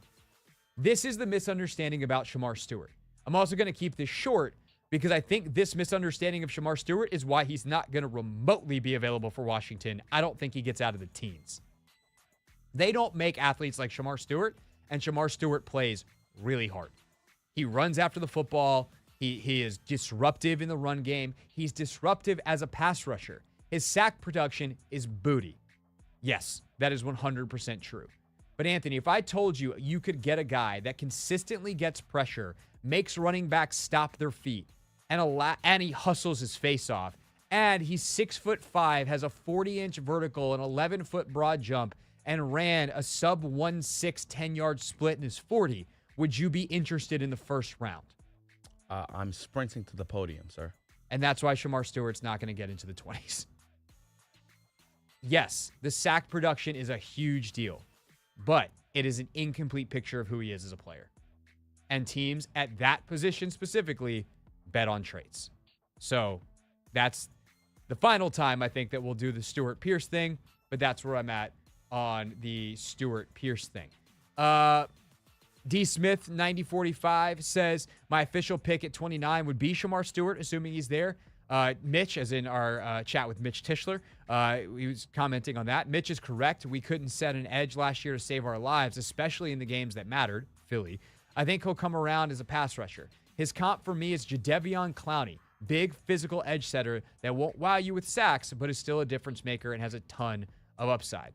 I think that's a high end, potentially, because Jadeveon was more like Jadeveon had a ton of injuries in his career, but healthy, like that dude had double-digit sacks a ton. Like, he just never was, like, he was so hyped because he was a number 1 overall pick and he made that play against Michigan that he never lived up to the hype. But if you draft Shamar Stewart, let's say he does fall to 29, and he turns into Jadeveon Clowney, but all for your team. I mean, Clowney, didn't he play like 15 years? He's still going. He's still in the league. I don't know if he's at 15 just yet, but he's still playing. He's 32 years old. He's played for 1, 2, 3, 4, 5, 6, 7, 8, 9, 10, 11 seasons. This will be season number 12 for him. He staying in Carolina, right? I believe, yeah. Didn't have a sack his rookie year because he only played in 4 games and he got hurt. But he had 4.5, 6, 9.5, 9, 3, 0, and he played the year in Tennessee. Played off the ball like in a weird outside linebacker thing that year. 9, 2, 9.5, 5. Like, you get that guy in the right system, he's nearly a 10-sack guy. He's made 3 Pro Bowls. It was an AP All-Pro second teamer his 3rd year in Houston. Like, I feel like there's a better version of his career from both an injury and a usage standpoint. He's a player that almost was like he didn't come into the league at the right time. So that's kind of, I like that. I mean, but he also could be Montez Sweat, could Shamar Stewart, in terms of athletic freakiness and kind of the type of edge setter and hustler that he is. I can't even read. I don't know what this screen name is. Someone says GMs get in trouble all the time picking players with quote unquote upside, but don't have skills they should have learned in high school. If they could be taught something, don't you think their capable college coaches would have gotten the players straight? Planning on teaching folks things they already refuse to learn is a huge red flag for me. Here's what I would say. Anthony, how often do we think that coaches are bad at their jobs? Some of them are. Yes, fairly often. You can't be the fan that screams that every coach sucks and then be like, why can't the players? Look, I don't know what Texas A&M's tackling protocol is. It might be good, and maybe Shamar Stewart just hadn't figured it out. But I think something like tackling, like one, as a defensive lineman, I won't say it's overrated, but like D linemen miss tackles all the time. D linemen, their number one thing is, can they be disruptive?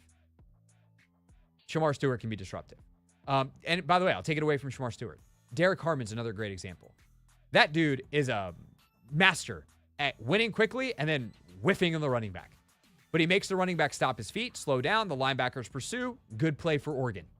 And that's ultimately his job. And if he makes the tackle, then his TFL numbers up through the roof. So that's the thing. It's like, if you're a linebacker and a safety and you can't tackle, that's a problem. If you're a corner, I want you to be able to tackle, but it's less of a big deal. If you're a D lineman, because often the game happens so quickly, as long as you can be disruptive, that is more important to me than the tackling stuff. And so, 1, I don't know about his learning style and how he learns. 2, I don't know the quality of coaching at Texas A&M. And 3, it's a skill that I've got lower down potentially than a lot of other people. Never read the comments here on the Hoffman Show. And this one, Anthony, this screen name I can read. It's from our pal Spicy Pepperone. Spicy pepperoni. Yeah. Okay. Yeah. I read it. And it's not spicy pepperoni. Clearly, it's spicy pepperoni. Do they have the little... No, but it should. It should have the little Italian. Hey. Uh-huh. Dun, dun, dun, dun, dun, dun, dun, dun, dun, dun, dun. I always thought about reading this comment like in that cadence, and I decided not to, boys and girls. Spicy Pepperone says, I love that Ezeraku was able to develop such a diverse bag of pass rush moves before even getting to the pros, while maintaining discipline and technique in the run game. He feels like a very high floor guy with a ton of potential. High floor, high ceiling. He played in the ACC, which is not like Mike Green getting 17 sacks in whatever the hell conference Marshall is. But it's not like he did it in the SEC. The other thing about Ezeraku, like I like Ezeraku quite a bit. His quickness is elite. That is a trait that we know Adam Peters, or I should say more accurately, we know that Dan Quinn really likes, a bursty get-off guy. And Ezeraku's testing numbers in that area are pretty darn good. Very, very quick change of direction. So that allows him to, hit juke moves and things like that as a pass rusher, get, swipe inside and have that be an effective move. The thing about Ezeraku, here's my only holdup. He didn't run at the combine. And if you're a fast guy and you're a lighter defensive end, the only reason you don't run is because you're slow. My guess is he was going to come in much slower on the 40 than you think for a guy that's got the other measurements that he's got. And I've talked to enough people, and I talked to Logan about this earlier today. I'll put his name on the record. And Logan and I mentioned this to Logan, that someone had mentioned to me that Ezeraku can't really run, and it didn't run, to disprove that at the combine. And he goes, that was one of the first things I wrote down on him, and then I kind of got lost in the other stuff. And in a division where your primary responsibility might be to chase Jalen Hurts as a pass rusher to finish, chasing Jalen Hurts is very different than chasing the rest of the pass rushers in the SEC or in the ACC. That is slightly concerning to me. At 29, if he's available and he's the best guy available, I might just say screw it. That might cause him to drop. But it's just food for thought, Anthony, on that front.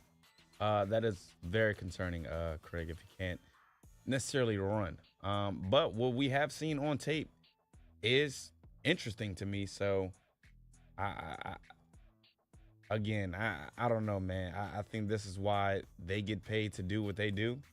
And I think they're going to make the best decision for the team. Yeah. Look, this is kind of where I've landed in general with the draft is, sure.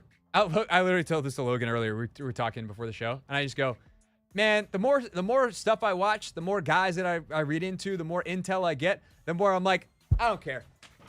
Adam, whatever you say. Nah, for real. At this like point. literally whatever you say, Adam, we're good. We'll be fine. Just I'll deal with. You tell me who to talk about. I'll talk about him tomorrow. Kevin Roll 8299 says Ezeraku is a very similar size to Micah Parsons. The problem is Ezeraku didn't run, and Micah ran a 4.3 something. They are very, very different athletes. Very, very different athletes. So, if you want to say that about like Jahad Campbell and his build, but he is not Micah is an athletic phenomenon. So I realize that everyone now is like, oh, who's the next Micah? The problem is searching for the next Micah. Like, I like Frankie Louvu a lot, but Frankie Louvu and Micah Parsons are very different players. And I don't know that, like, in the first round, you're taking Frankie necessarily, depending on how you want to use him. All right. Last but not least, Ronald Tillman 173 says, a team in the position like the Commanders should concentrate on premium positions instead of best player available, regardless of position, because they have glaring needs at the two premium positions on defense at edge and corner. If Lattimore can't get back to the player he was, neither would be a reach. The only other position that should be considered at 29 is offensive tackle, because it's the only other premium position that would warrant a selection, in my opinion. The definition of premium positions is changing. Premium, we're talking in a literal sense in terms of what costs money in this league. Wide receiver, premium position. Interior defensive line, premium position. Guards are getting paid.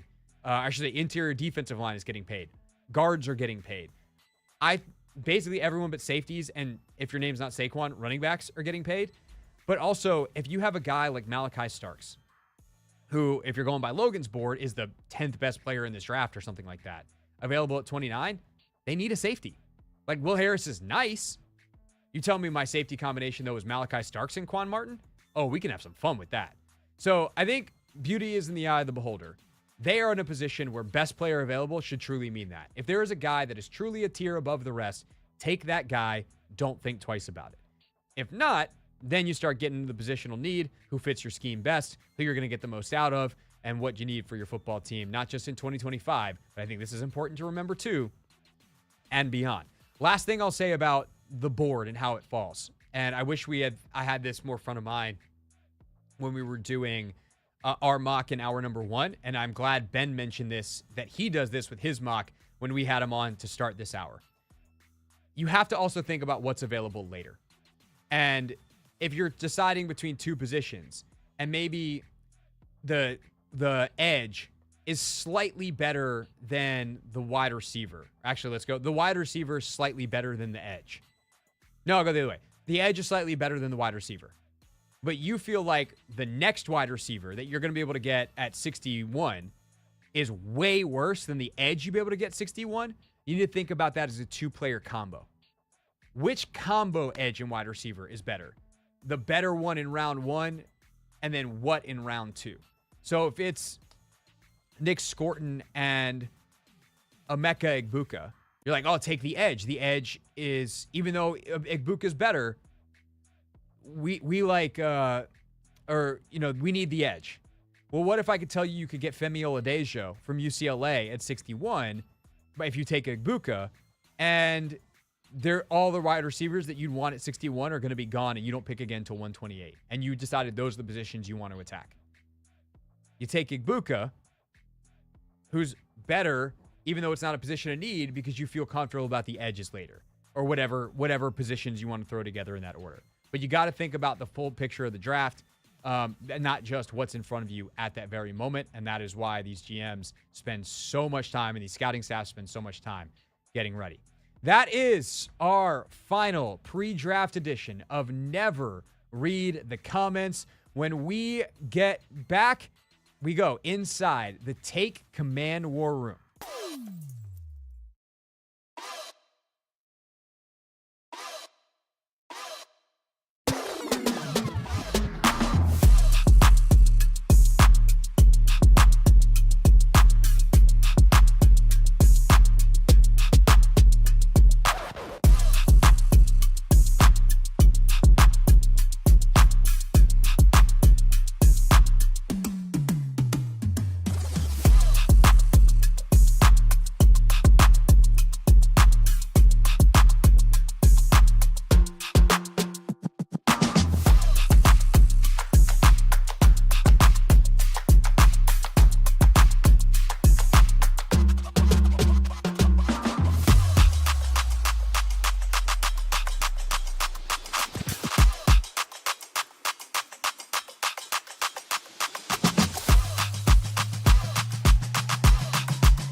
It's the Hoffman Show. We're on the Team 980. We're always live as well on the free Odyssey app. We are streaming live on YouTube too at the Team 980. And coming up in the 7 o'clock hour, we will get you all caught up on all of the latest everythings, all the latest news, rumors. There's been one very small trade that has happened that I'm just waiting to try to understand. Like, is this part of a bigger deal? Like, what's happening? It was like 5th and 6th round picks getting swapped between the Texans and Browns. So we'll see if there's anything more that comes of that. But we will get to all of that in the 7 o'clock hour. The way we're going to spend the 6 o'clock hour is in the Take Command War Room. Logan Paulson and I did an exercise that was inspired by something Adam Peters said. I explained it in the segment here, so I'm not going to do too much extra explaining off the top. But these are the kinds of things that have already happened to get set for tonight. We want this player or this player, if that's the choice on the board. That's the exercise, and we're gonna do this in 2 parts, including one of the biggest debates coming in the back half of the hour. But let's get things going. Take Command War Room style here on the Hoffman Show. It's time to take command with former tight end Logan Paulson and former Commanders beat reporter Craig Hoffman. What's up? What's happening? Welcome in. It's the Take Command podcast. Hoffman here, Logan Paulson there, and it is our last pre-podcast. Logan Paulson feels like it actually feels maybe because the season was here this year, but it feels like the process was short. Like, I kind of can't believe that we're here. Yeah, it did. I mean, it felt crazy short to me. Like, you know, obviously the championship game, and then right to the Senior Bowl, right to the Combine 2 weeks. I mean, just was like ripping down the line. So, yeah, it's definitely moving along. And in some ways, it's good because it's the more we talk about it, the more information we digest. Like I feel like the less I know. So, like, let's get to the day and let's talk. And then, you know, let's talk about the new Commanders and what they mean when they're. And then let's get into the offseason probe because it's right around the corner. The guys actually build this week, and then obviously the rest will. I agree with you. The closer, especially with this class, because there's so much. There are guys that I've seen mock to Washington days that I haven't seen the entire cycle. And I'm like, wait, that guy could fall? It's crazy. Or, like, you know, the Athletic Football Show is doing this. They've done their On the Clock series, and they had 4 or 5. And I was like, if that, heck yeah. So we're going to do a mock draft, but I actually wanted to see Logan. It's an exercise. Peters, on top of being the general manager of the Washington Commanders, is now take command because there is. He mentioned yesterday he and his staff do actually want to put you through this first. Peters, alongside Lance Newmark, at the podium discussing one of the Wednesday night. There's guys we know that aren't going to be. Yeah, we take. We're fairly certain they're not going to be there, but there is a group of, I don't know. This draft is interesting just because very little certainty after, you know, 10 of who's going to go where and why and what's going to happen. So we have to be ready for guys to not fall to us, and so we have done that size where we just ranked, you know, this guys however many it is. It could be 10. It could be. Okay, will they be there? And if these guys are there, should we trade down? Should we trade up to go get one? So we challenged ourselves to do that before we fell on to be able to make a decision pretty quickly. Process, right? You want to have those decisions made. You want guys, hey, we got this group of 5 that we're really happy about. We got an offer to go down 3. Let's take this trade down, and we know that one of these guys, even not the one we necessarily take. If I want to put you through this exercise, Logan, but it does. Yeah, so I think the exercise is great. You know, I think it's awesome to do this. It's always been amazing.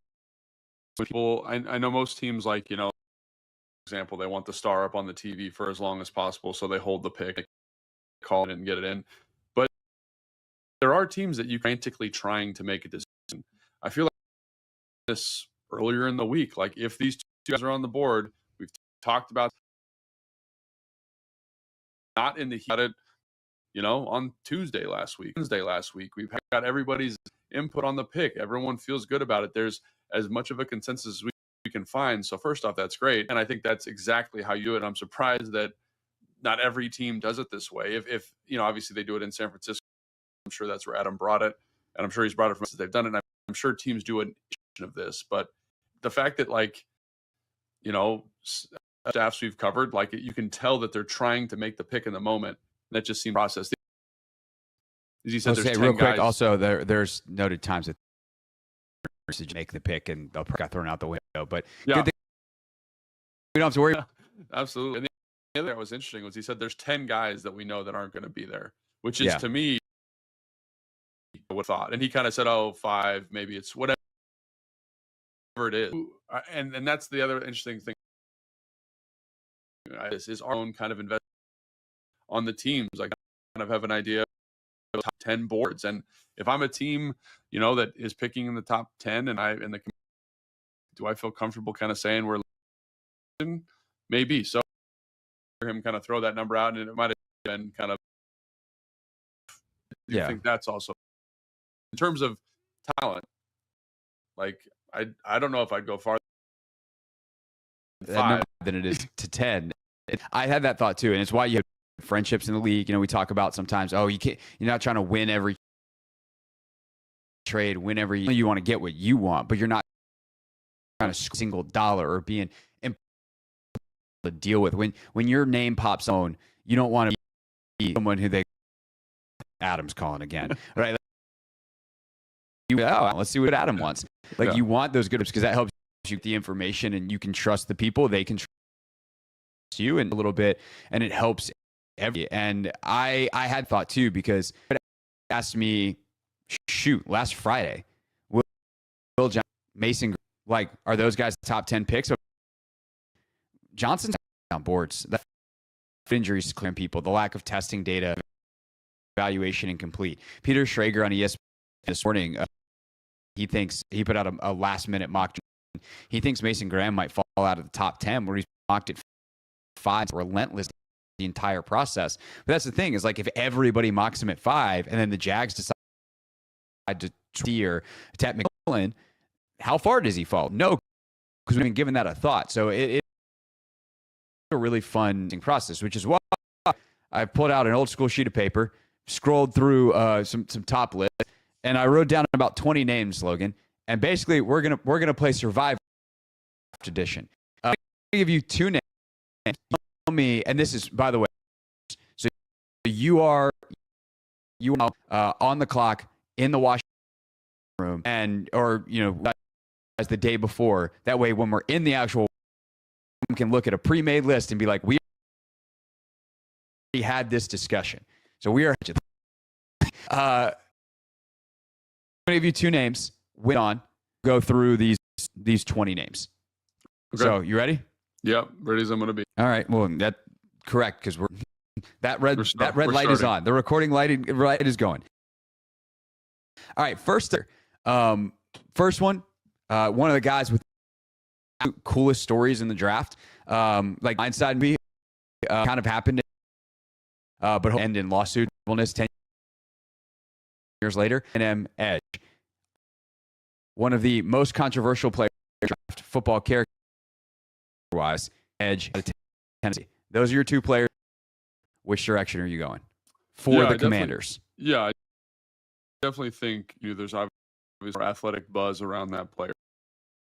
The 40-yard dash, the 4.47, the great 10-yard split, the great 2023, and I think that's all 100 valid. And I think when you see the athletic, a lot of become infatuated. But for me, I think a Commander. And I felt that way from the second I watched the first game. Dude, I had to do one for the Command Center show. We're banking stuff for draft night. And just was reviewing some of the clips. This dude is an absolute lunatic. And I want the guy that has the great leadership character, the guy that plays with the great physical courage, the guy who's a pass rusher in his own right, and the guy who gives you some flexibility in the front. So I don't know, like there was a play against Texas where the comes across on a slice block and tries to cut his legs out. He puts his face on that dude. The guy buckles under the force of the collision. He dives over the player, tackles the running back by the leg, and he's just like a rabid dog. And I was like, that to me is what, Frank, these guys that have done it, that are the character backbone of this team. So do you lose a little bit maybe of ceiling? Absolutely. But in terms of like when you cut the tape on, like there's something special. And the other thing about him that I think is good is he has great physical toughness, but he had 11 sacks in 23 when he was with that wide line and get after the back type of stuff. And he also kind of do some different things. And I think when you watch his at the combine, like he looks the part, man. He looks like a first round draft pick. And so I know that may not get a lot of fans excited. And again, I think James Pierce Jr. is a tremendous athlete. And when it shows up on film, like the twitch, the burst, the pursuit to the quarterback, but I don't know, man. There's just, and again, it could be, and all these, when I see Nick Scorton play football, I get excited. Yeah. And Pierce talked about on the last show, not only is there the off-field or the on-field character questions about the football, the competitor, all that kind of stuff, a high side rusher, which is not your favorite type of rusher. Not my favorite type of rusher. So there's some thing there. And I think with Scorton too is like, we know that the sack production for this game, we talked about with Shamar Stewart, some of that is limited by the scheme, but the fact that there's a double-digit sack guy in 10 against that kind of offensive line at not exactly a football powerhouse in Purdue is probably worth mentioning. Team captain multiple times. All right, Nick Scorton, you advance. James Pierce is out. All right, next guy on my list, Nick Scorton or Derek Harmon, the defensive tackle from this Oregon. Is for the Commanders? It's for the Commanders. So Derek, you see my big board, right? You've looked at it. We've talked about it a lot. Derek Harmon to me is like close to like knock the ball out of the park prospect in this class. Like I don't want to Chris Jones, but like that's the comparison that's floating around the ecosystem of the draft community at the moment. I think that's very lofty and kind of unfair to the guy, but run well. He plays hard. He's a tremendous athlete. He's 315, a sub 540, like 35 inch so arms. Quick. Yeah, and he has the highest rate in FBS for an interior player last year. So I love him. And so if they're both on the board, if you're just saying player, right? It's. But I also think like I don't know. It's Harmon for me based on player, but in terms of fit and need, Scorton fits and fills that need. They're available. I'm going to trust my gut, which is this is why we have discussions beforehand, right? Yeah. So you would say Harmon. So Harmon, the positive side is all the stuff you said. This is where I'd call you in and be like, I'd call the defensive line coach in and be like, we got two guys, right? And I'm not going to tell him anything about what I just want to hear what he has to say. And if he comes in and says, oh, dude, Derek Harmon's an blue collar, blue chip, like that's the guy we want in this building. Like we'll figure out the rotation, whatever. Great. If he's like, dude, Nick Scorton, that's my guy. I coached him wherever, and I know this guy, and we know that. And that's where this conversation would become a little bit more nuanced. But yeah.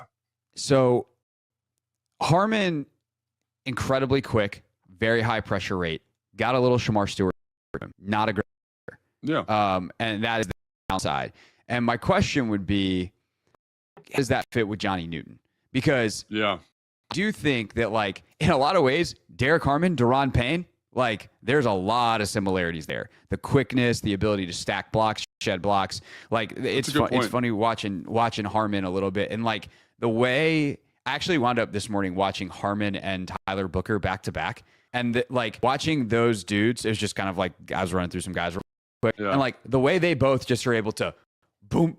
Like, Booker as an offensive lineman, as a pass blocker, stands dudes straight up and does not budge. Derek Harmon wants to, as a run defender, he can just stand dudes up and be like, which way is the running back going? Get out of my way. I'm going to the running back. The problem is sometimes he misses, which unfortunately I think sounds familiar sometimes to Commanders fans, some of the missed tackles that they had on the interior of the defensive line last year. But I'm not concerned about the fit with Daron Payne because I look at him as Daron Payne replacement. But how does Harmon fit with Newton long term? That is the fit I'm worried about. And then I'll make a call.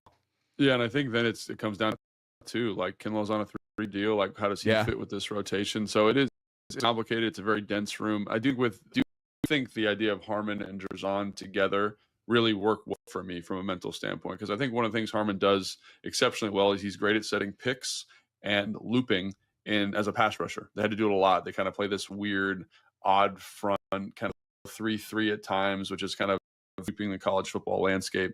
So I think he'd be a great complementary piece to kind of free up. And again, like the variable here that I don't know is Kinlaw. And that's where I get a little bit but like even then, like Kinlaw is a 3-year that's really a 2-year. Like, yeah. I'm not that concerned. And I think that he's versatile enough that, it's specifically with Drazan as the quicker, but then again, Harmon's not undersized. He's like 6'5". He just carries it really well. He's a huge guy. He just there are some limitations. He's got production. He lost a bunch of weight coming from Michigan State to Oregon. Like that's all true. But I think he's just like the floor is so incredibly high. Yeah. But again, like I this is where like having the conversation the week prior is helpful, because I can bring in the area scout, I can bring in the D-line coach, I can talk, maybe we make a few more phone calls, do a little bit more investigating, kind of push this over the edge. So, but I love both those players basically. All right, yeah, we're gonna go Harmon. So Nick Scorton, thank you for playing. You got one victory. You're off. This one's fun. Because these are also 2 tier 2 guys. I should have moved. Actually, you know what? I'm gonna move this guy down. I'm not gonna do that yet. Because otherwise, I've realized I've made a mistake putting some of your tier 2 guys too early. Derek Harmon or Nick Manwari, safety out of South Carolina. I'm still probably going Derek Harmon. I love Nick Manwari. I think he's a great fit in Washington too. I'm psyched if Nick Manwari comes here as a Jeremy Chin replacement. But I think the thing with Nick Manwari that I can't get past in my evaluation is I watched some really good football from him. I watched like a Texas A&M game where I was like, this dude looks the part. He's opening up. He's covering a ton of ground. He's communicating in the secondary. He's rallying well to the football. Then I watched the Alabama game, and it's like, dude's not on the field. He's missing tackles. Like, he's not an overly physical. He's a human. He looks like an action figure, right? Yeah. He's 6'3". He's 220. He looks the part. Watch him go right now. Go watch his interception cut up on YouTube, and you will see one of the fastest, most explosive players I've ever seen. Like, he is a unique athlete. So, and I like it. And the highs are good, but the fact that he's not this physical downhill tackler, is he true commander in that respect? Right. Because of the tackling thing. So especially if you're trying to replace Jeremy Chin. Correct. And I think there's other safeties later that are better tacklers, that are good physical football players. And again, so I'm going to go Derek Harmon here. I love Derek Harmon, obviously, as being. But if Nick Manwari was here, stoked. If Nick Scorton was here, stoked. Like, those are all good football players. I just personally have a higher evaluation on Derek Harmon. Okay, that's another victory for Harmon. Put a little check mark there. All right, Derek Harmon or Donovan Ezeraku out of BC.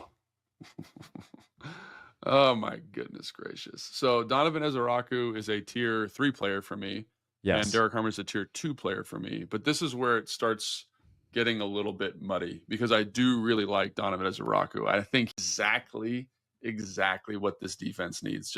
Just a guy you could plop out there like your Dante Fowler replacement. Like, I bring pass rush juice. I've got bend. I've got the ghost rush. I've got the cross chop. I've got the long arm. Like, when you watch him, you're just like, this dude's so polished as a pass rusher. Like, and I know he may not ever be like a 15 sack a year guy, but I think 8 to 11 sacks every year is well within a reasonable outcome for him. And I think about him working with Ryan. I think about him working with Coach Tapp, and I'm just like, that would be super sick. And he doesn't have to be this every down guy. Like, he could play the stand-up edge in the bear front. He could come off the field in certain situations, and we could put Dietrich Wise out there, or whoever it ends up being.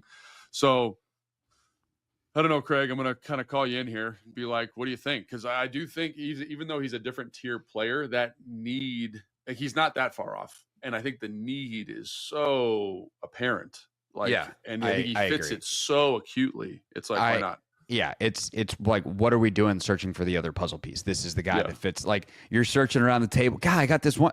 Oh, there's the piece. Plug it right in. So Donovan Ezeraku is up next. He's going to be hard to knock off the board. But I'm going to go right back to the edge bucket next. And the ultimate inverse of Donovan Ezeraku is, who am I going to say, Logan? Shamar Stewart. Yes. So we're doing it right now? Yeah, we're doing it right now. I thought we were taking a break for a second. water or something. No, We'll take a break. We'll come back next to Donovan Ezraku versus Shamar Steak, man.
coming up at 7 o'clock, we continue. We haven't said that in a long time. It's been a long time since we blew through the end of our show, but today is a special day. It's the first round of the NFL Draft. Our coverage begins officially at 8 with Toby and Linnell. We take you up until then, and at 7, we will get you updated on the latest news, notes, what I'm hearing, what we're hearing here on the Team 980. But what you were just hearing before the break was the latest Take Command podcast where Logan Paulson and I went war room style, one player versus another, in an effort to try to separate the cream of the crop. Who is it that we, if all these players are available for Washington 29, would be pulling for? We left off with Shamar Stewart and Donovan Ezeraku, which has perhaps been the biggest pre-draft debate amongst Commanders fans. So Logan's answer and my answer, kinda here and now. Command Podcasts. We are making decisions so that we don't have to make them on draft day, and I've now put Logan in an absolute blender because that was of the most mocked to the Commanders and two of the most interesting guys. Just same position, same kind of polar opposite profiles. Yeah. Polar opposite. Donovan, Shamar Stewart. They're both somehow on the board for Washington at 29. We're going to take one of them. What are we doing? This is a really hard one for me because, as a lot of fans pointed out, they've messaged me on my Instagram account looking at you love defensive end. I love a strength defensive end. I love him. I don't know. I can't quit him. Maybe it's because I'm a strength coach and I'm just like, there are only so many people on God's green earth that look and move and do this. We've talked about the scheme fit at Texas A&M, how he kind of played this tight. He is so incredibly raw. The highs are so good. Like, I forget, they're playing Arkansas and they're running a little zone read, and he explodes into the back, tackles both the quarterback and the running back at the same time. And I just was like, no, nobody can do that. And the fact that it's at 29, I don't know, man. Like, the ceiling just so sky high for him. And I don't know, man. Like, Donovan Ezeraku is one of my favorite players in the entire draft, right? But the potential, the mystery box element of what Shamar Stewart could be is special. And then you watch him at the Senior Bowl, and he's such a tease, man. This guy comes out his first one, he just annihilates defensive linemen. And you're like, you can't. He's I think he weighed at the Senior Bowl at 275, and he's 6'5", and then he weighs a little bit lighter, 40. But like, he looks like Myles Garrett. Like, no, he is a Myles Garrett cutout. Like, and I don't say that. Well, I guess Myles Garrett. It's Myles Garrett. What that is, they don't move. They're just stand there, and there's like background to stuff. The thing is with him is like, people say he doesn't have production. That's not true. He does production. He had them in pressures last year. He had 39 pressures in 12 games. That's not bad. And the other thing about him, 20% tackle rate. That's atrocious. That I love about him is he to the football. Like, when he's out, like on an RPO, like, he's the first guy out of the stack. Like, he's making the tackle. And there's certain things that get Coach Paulson excited is when someone running out of the stack. So Nick Scorton, Shamar Stewart, they run out like absolute demons. And I love that, right? And so people are like, look, get sacks. I get it. I understand what we're talking about here. And also, like, the power profile, like, I think about Jared Verse last year. Not the same player, obviously, but the power. Her pick here is Donovan Ezeraku. It's like, it's palpable, it's there, right? But the Shamar Stewart one is very, very enticing. Flip the coin to you here and just be like, what are your thoughts? High level thought. I gave you my thoughts, gave the fans my thoughts. What are your thoughts here? Level thoughts is go to Dan Quinn. I want to go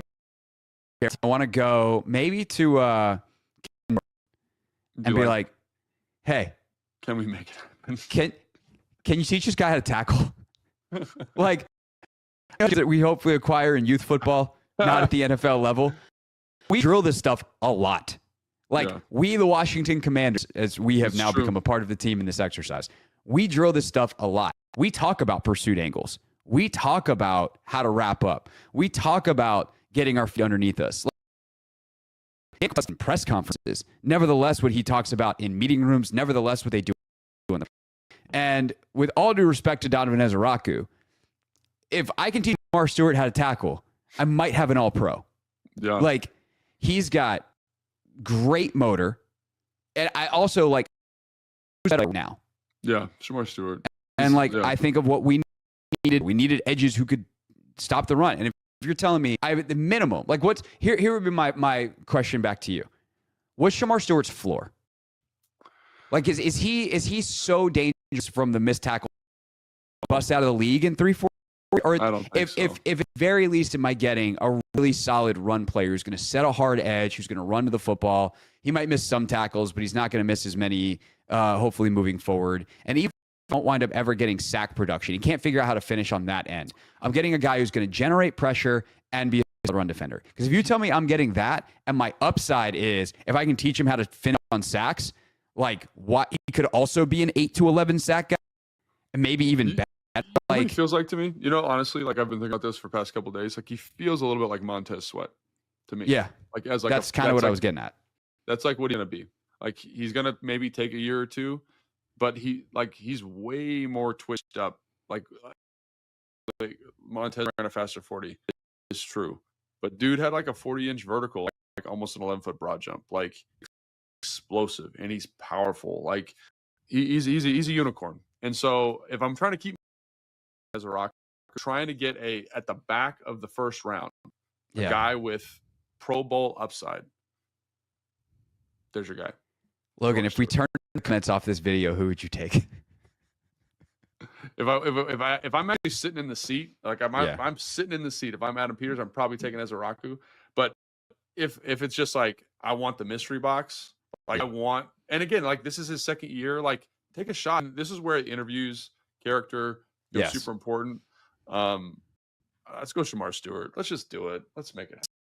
See, I'm gonna push us to Stewart, even though I think we both, because I've said like Ezeraku's the guy that I really, really want there. So then if they go, I don't know. I think this conversation here for the rest of this exercise for the purpose of a podcast is more interesting. It's Stewart than it is Ezeraku. So for that purpose, that's going to be the tiebreaker. In some ways, us acknowledging we'd probably take down. But for the rest of this exercise, we're taking Shamar Stewart. Okay. Talk about risky versus safe.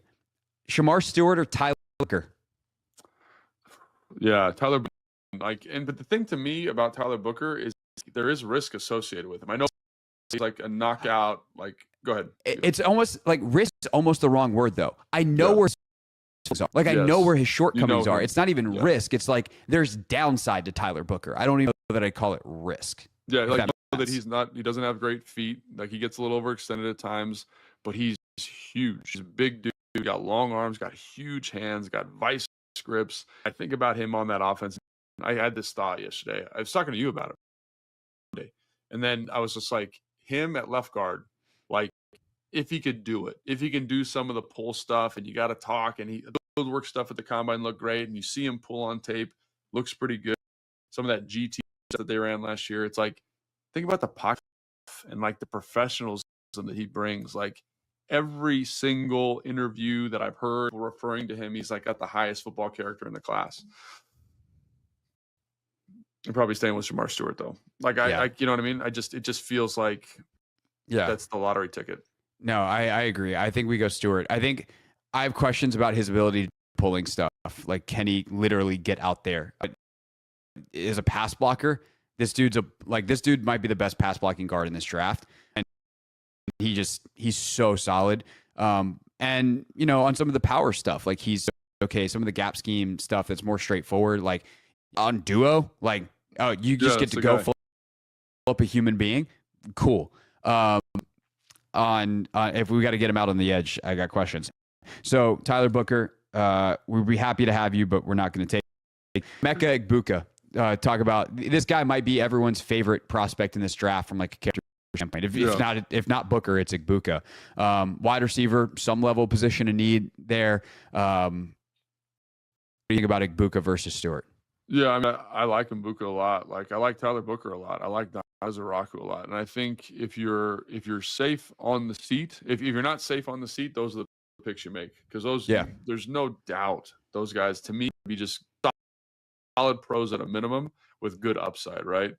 And the thing is, to me, is like receiver. Everyone keeps throwing receiver out there, and you do want to get more athletic, dynamic.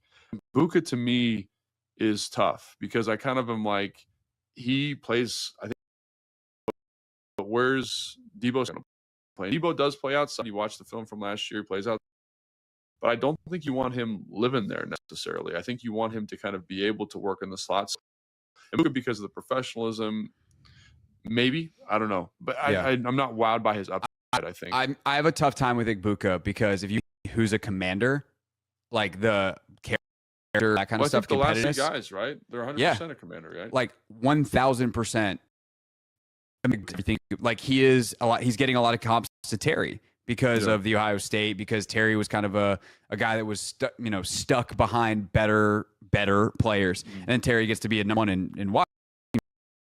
I think Igbuka has the juice, and I think that Igbuka, like this offense, the thing that we want, almost regardless of position, juice. So I love that kid. I also have to tell myself, don't do it. I think is where I'm kind of landing as we get near draft day on Igbuka. All right, Igbuka, no. You want some juice? Might interest you in Omarion Hampton, running back out of North Carolina. Dude, man, the more I watch him, the more I think he's special. I wouldn't take him in the first round. I think he's like a difference maker. Like, and I know people like, so I talked to Jeremy, actually. Jeremy has him. He's got him ahead of Genty, which is ahead of Genty, which I don't know if I buy, but like, he's really good. He's got great contact. He can hit the home run. He pitches the football well. Reminds me a little bit like Eddie George, kind of like with that power, the contact balance, like a guy that can wear you out. And he just hits the vision to me of what this offense is. Like, he kind of runs in the same offense. We got like stuff from the gun. We got stuff from the pistol. Like, he to those types of runs. He's done it for a long time. He carried last year.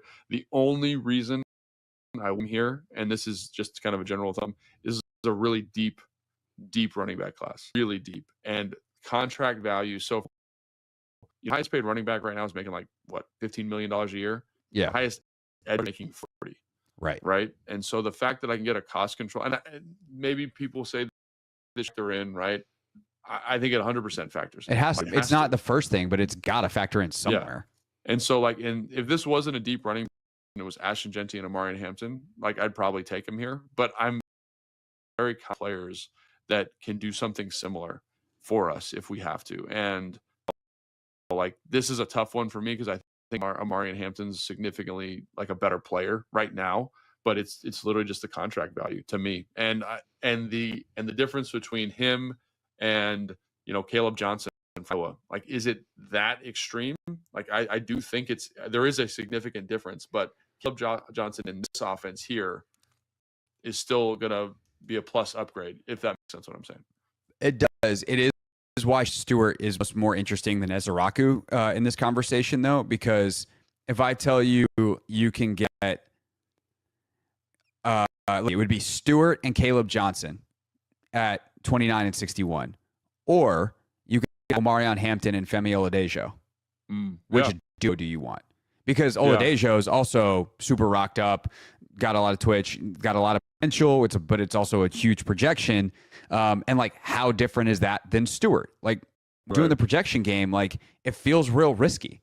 And so if I know that I'm getting at a position group where, I'm fine for 2025, but I have 0 people on the roster for 2026, and I'm probably upgrading 2025 as is, like, if I wanted to be a pain in our butt and we're already 10 minutes exercise than we planned on being, because we can't stop talking about football players, I would make a heavier argument for Omarion Hampton. But I also get what you're saying. I think the contract value for running back versus edge is so significant and this is close enough that's probably a good factor to push in each direction. Yeah, and that I did a mock draft the other day, and that's ultimately what it came down to, because I love Omarion Hampton. I think he's a heck of a football player. And he's lower on my big board simply because he's a running back.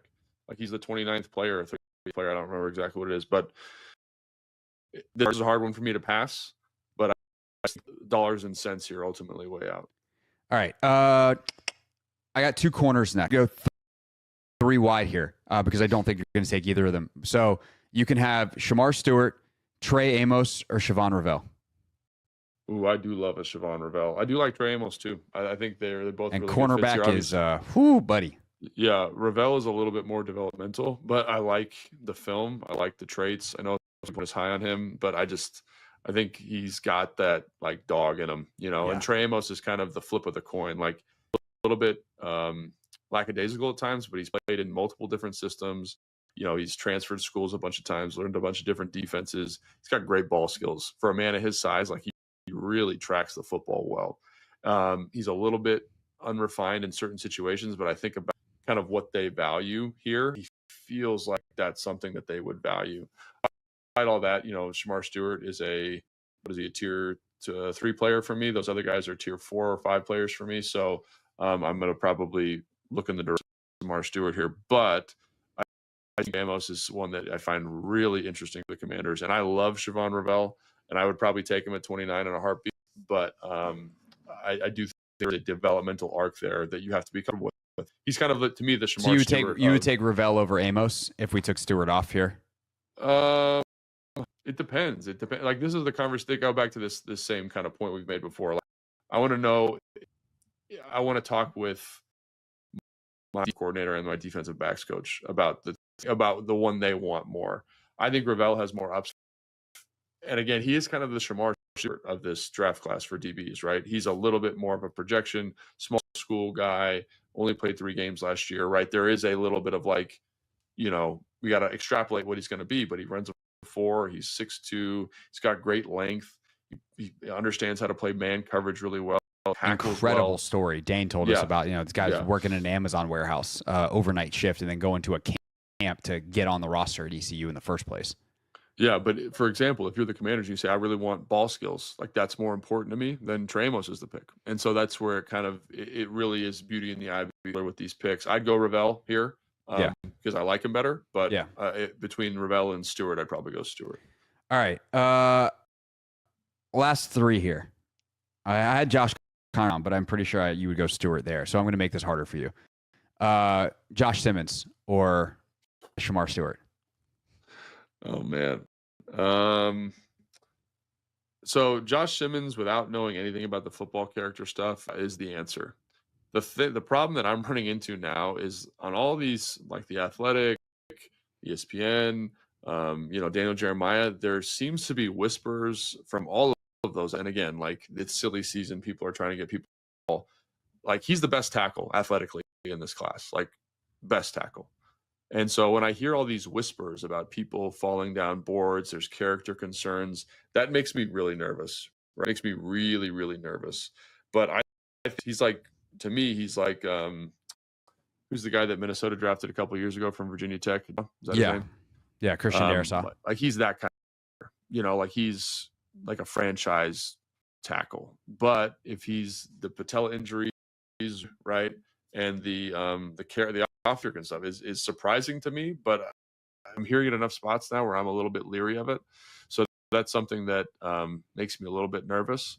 But dude, I do love Josh Simmons. Do love that football player quite a bit. But for the Commanders, Stewart or Simmons, I think if there's questions and position, like I think people that are attaching tackle to the Commanders think that Brandon Coleman's a guard and don't believe that he's going to play tackle for Washington. And Washington is like, if we're taking them at their word, Brandon Coleman's playing right tackle. Well, so, this is what I'd say too, though, is like I like Brandon Coleman. I think he did a very serviceable job last year playing left, and I think the move to right is good, makes the offensive line better. But I do think the ceiling, at least on tape from Josh Simmons prior to the injury, is something that needs to be considered here. You know, like it's a very high ceiling, and again, the patella injury, like stuff, that's stuff that we don't have access to or we're not privy to. But like patella, you know what I mean? You know, I don't know if you've rehabbed one. They're super gnarly to deal with. So he'll just be getting ready for training camp, kind of when it's all said and done. Lots of red flags. Too many questions. Yeah, even though I love the player, like lots of questions about the other stuff. Okay. Last 2. Matthew Golden is a tier 2 player for you. Dude. The receiver out of Texas. If it's Matthew Shamar Stewart, who are you going with? Probably go Matthew Golden. Like okay. Yeah. I mean, there's a lot of questions about Shamar. Talked about his upside, but it's all projection. Like Matthew Golden is right now, an NFL-ready wide receiver who can play inside and outside. He ran a 4.2 combine. Doesn't show up at that on film all the time. 4.2, what is it, 4.3 something? Fast. He ran fast. 4.29. It was 4.29. Yeah, he ran fast. And he has all this route running nuance. He's like so polished, right? He understands like when to burst the route, when to vary speeds. And so, yeah, I just think if he's available at this point, like I think he's the better player. Now, he doesn't fit a need as acutely, but I think him paired with Terry McLaurin, paired with Deebo Samuel, like nice receiving room, and a guy who, again, he catches well, he tracks the football well, like he just does. Block too. Yeah, he's a dog, man. I really like him a lot. I mean, he's a tier 2 player for me, right? So Yeah. I'd probably say Matthew Golden. Here's the thing about Matthew Golden's 4.29 doesn't show up on tape. His 10-yard split was a 1.47. That is wild. blazing fast. You never see 1.4 something. By the way, Egbuka ran a 1.50 10-yard split, so that's good too. But what's the thing about those two guys in the route running? It's super smooth in and out of the cuts. They accelerate, but they also decelerate really well. Yeah. And that's like the reason Matthew Golden ran 4.29 is because he got out so fast, and that part does show up on tape. Like the releases are good, so he might not long speed like blaze past people. So if he gets a little bit of separation, he's not going to pull away in the back half of a 40. But most of football isn't played like that. Most of football is played in short areas. Can you get separation initially? Can you pull away from someone coming out of a cut? And that skill is something that Matthew Golden has. And that's why, I don't know, the spotty production scares me a little bit with him, especially considering the track record of receivers who do and don't have production in college. But I tend to think that he'll be okay. I'm really intrigued by Matthew Golden. I think teammates and stuff really love him too. So, all right, Matthew Golden. Last guy. We're going to assume that he's on our board because the stuff is checked out. Mike Green, edge out of Marshall. Mike Green. Green. Okay. If the off-field stuff is checked out, Mike Green, like 100%. Like, dude, of the people that his film is the best. Like, is the best. He's fantastic to watch. And he's hard. He can do multiple different things. Like, again, off-field stuff's got to check out. Like, that's a huge caveat for me. But yeah. My only thing with Mike Green is if he's available at 29, I feel like the off-field stuff did not check out. Yeah. And that's kind of, I kind of just feel like there's no scenario where Mike Green's available at 29 and it's good because the film is good enough that he should not get outside the top 20. It's a great point. It's a great point, actually. So I want to throw him in there because if somehow he's there and, you know, for whatever reason, the Commanders are comfortable with the information, then they, you know, I don't want to say like, oh, we didn't talk about him, but and be able to have that comparison to Stewart and Ezaraku and Scorton and these other guys that we talked about. Yeah. I do think it's worth saying that there's a very little chance that Mike Green gets to 29 and the Commanders are interested just because the time field stuff probably to passed on him. All right, now that we've done all the hard work, we're going to do a very fast mock draft with every one of the Commanders' trades. We're just going to go for it next to wrap up our final Take Command. All right, if you want to check out that very quick mock draft, you can go to the Team 980's YouTube page or in the Take Command podcast feed. Luckily, our producer segments out the show, so you can just quickly listen to that if you want to. But if you're like, that sounds great, the Hoffman show's over. No, it's not. We're going until 8 o'clock tonight. So, coming up next, we get you the absolute latest from Green Bay, all of the rumors, what everyone's hearing, some of the latest line movement in Vegas, who's the favorite to go here, which guy's not fallen, which guy is. We'll get you caught up on the latest things that we're hearing. I've had a couple conversations today as well with folks around the league, so I'll clue you in on some of that stuff. 7:30, we asked all of our colleagues here at the Team 980, who's your guy? Who do you want to see on the board for the Commanders and see them take at 29? We'll play those for you coming up as well as we lead you in to our live coverage of the 2025 NFL Draft starting at 8 here on the Team 980.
Anthony, I cannot believe it, but we are an hour away from the 2025 NFL Draft here on the Team 980. The Hoffman Show continues with a bonus extra hour, and we're going to charge you not an extra cent. We don't charge you for the regular 3 hours. So we figure why we charge you for the extra. But here we go here on the Team 980. Also, a reminder, I will be live on my YouTube page tonight at Craig Hoffman starting at around the 20th pick.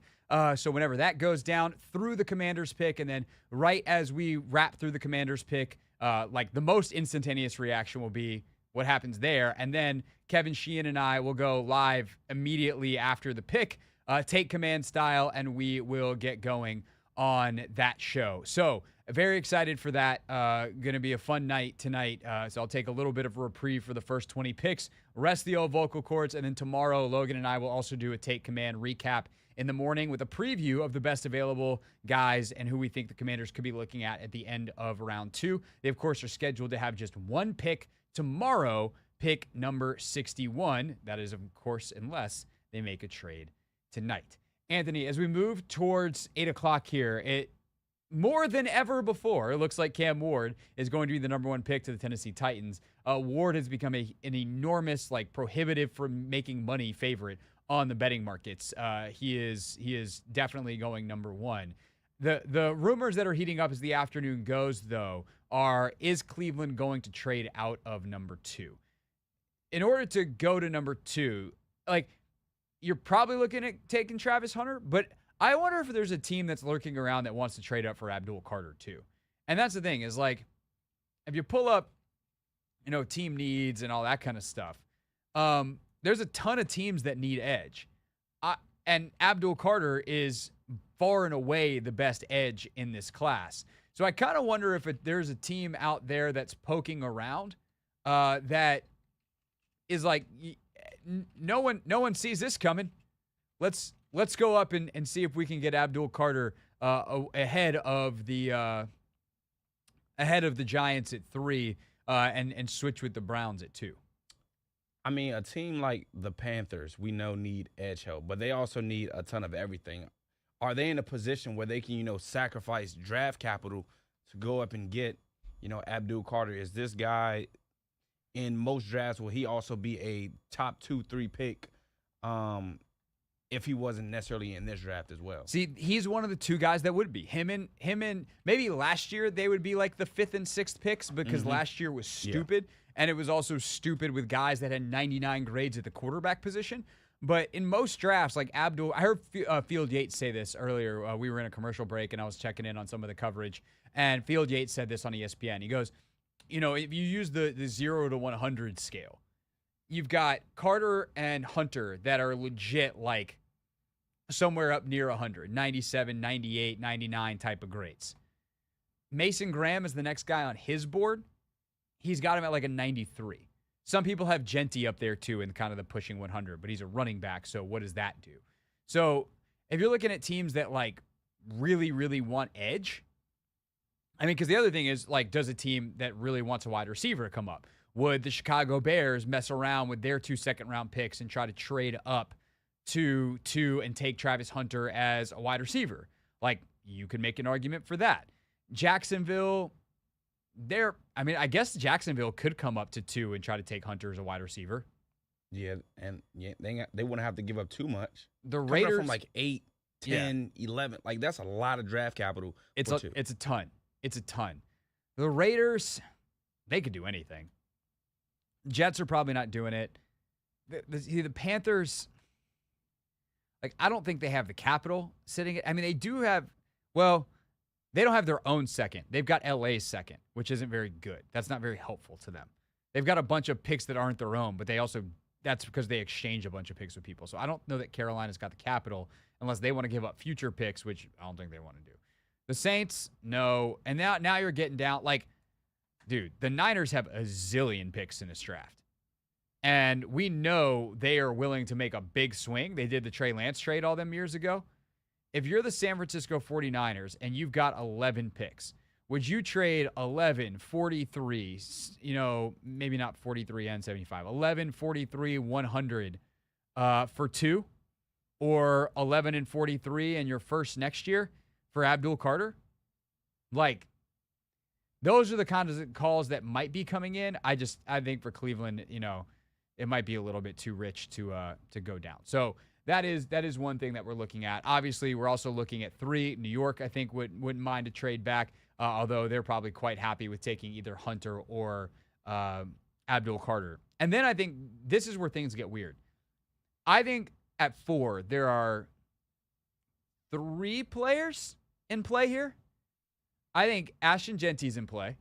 I think Will Campbell's in play, and I think Armand Membu's in play. Is there anybody else? 3 or 4? Is there a 4th player that I'm not thinking of at 4 for the? You said, this for the Patriots. Okay. Yeah. I think that's the list, unless Travis somehow falls, but I don't see that happening. Right. And the thing is, like, I think for a lot of this process, or like early, let's say the first month and a half of this process, there was a lot of, well, the 2 quarterbacks are going to go to the top, and whether it's, Ward and then a Shador to Cleveland or Shador to New York, there's no way that the 2 quarterbacks aren't going to go early. And the more the process has gone on, it's like, bro, Shador might not even be in the first round. And I still think there's a chance I think there could be 2 quarterbacks that go in the first tonight, and it could be Ward and Sanders. It could be Ward and Dart. It could be the 3 of them, and I think there's a chance there's a 4th. The 4th could be Shook. The 4th could be Milroe. But I think it's important to reiterate that the 4th or the 5th-year options that we hear so much about are way more expensive now than they used to be under the new CBA rules as of a couple years ago, and there hasn't been a recent history of teams trading back into the first round. I think where the trades could get funky is if you are a team that wants an edge and you're not Washington. Unfortunately, with where Washington is with their draft capital, I don't think they're going to be in this sweepstakes. But late in the first round, if you're Philly, if you're Buffalo, if you're Kansas City, and you are those teams, you're Detroit, you are Baltimore, and there is either a tackle or an edge that you want, you might need to go up somewhere near the Minnesota Green Bay range, the Chargers at 22, to get ahead of what is probably going to be a run on those positions in that window. So I think we get some trade movement at the back of the first round. I don't know that it's going to be a team coming back in for something unless Dart or Sanders is available, and that the quarterback position is the one where the 5th-year option might make a little bit more sense.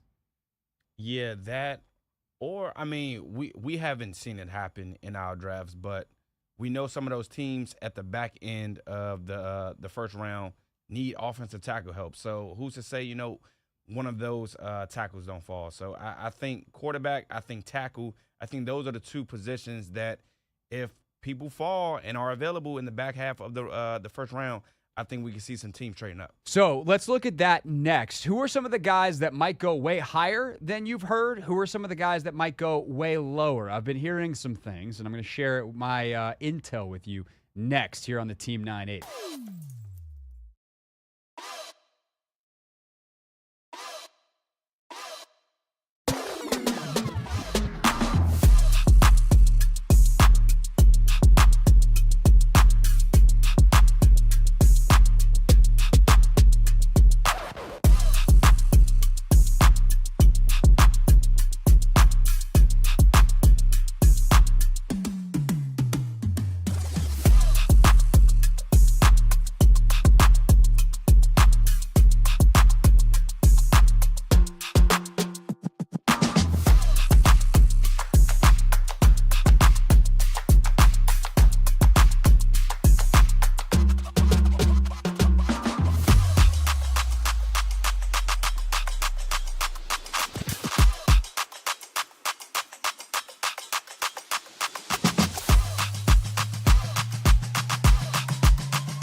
Hour number 4 of the Hoffman Show gets us started on our NFL draft special here on the Team 980.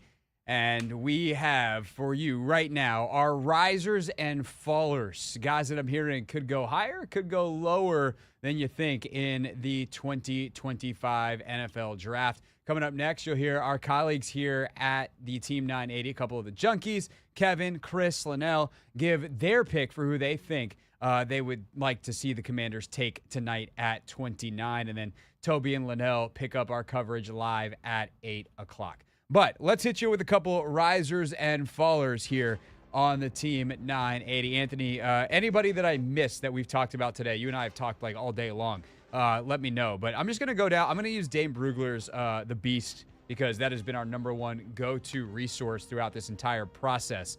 And just talk about these guys as we go here. That sound like a good plan to you? Let's get it.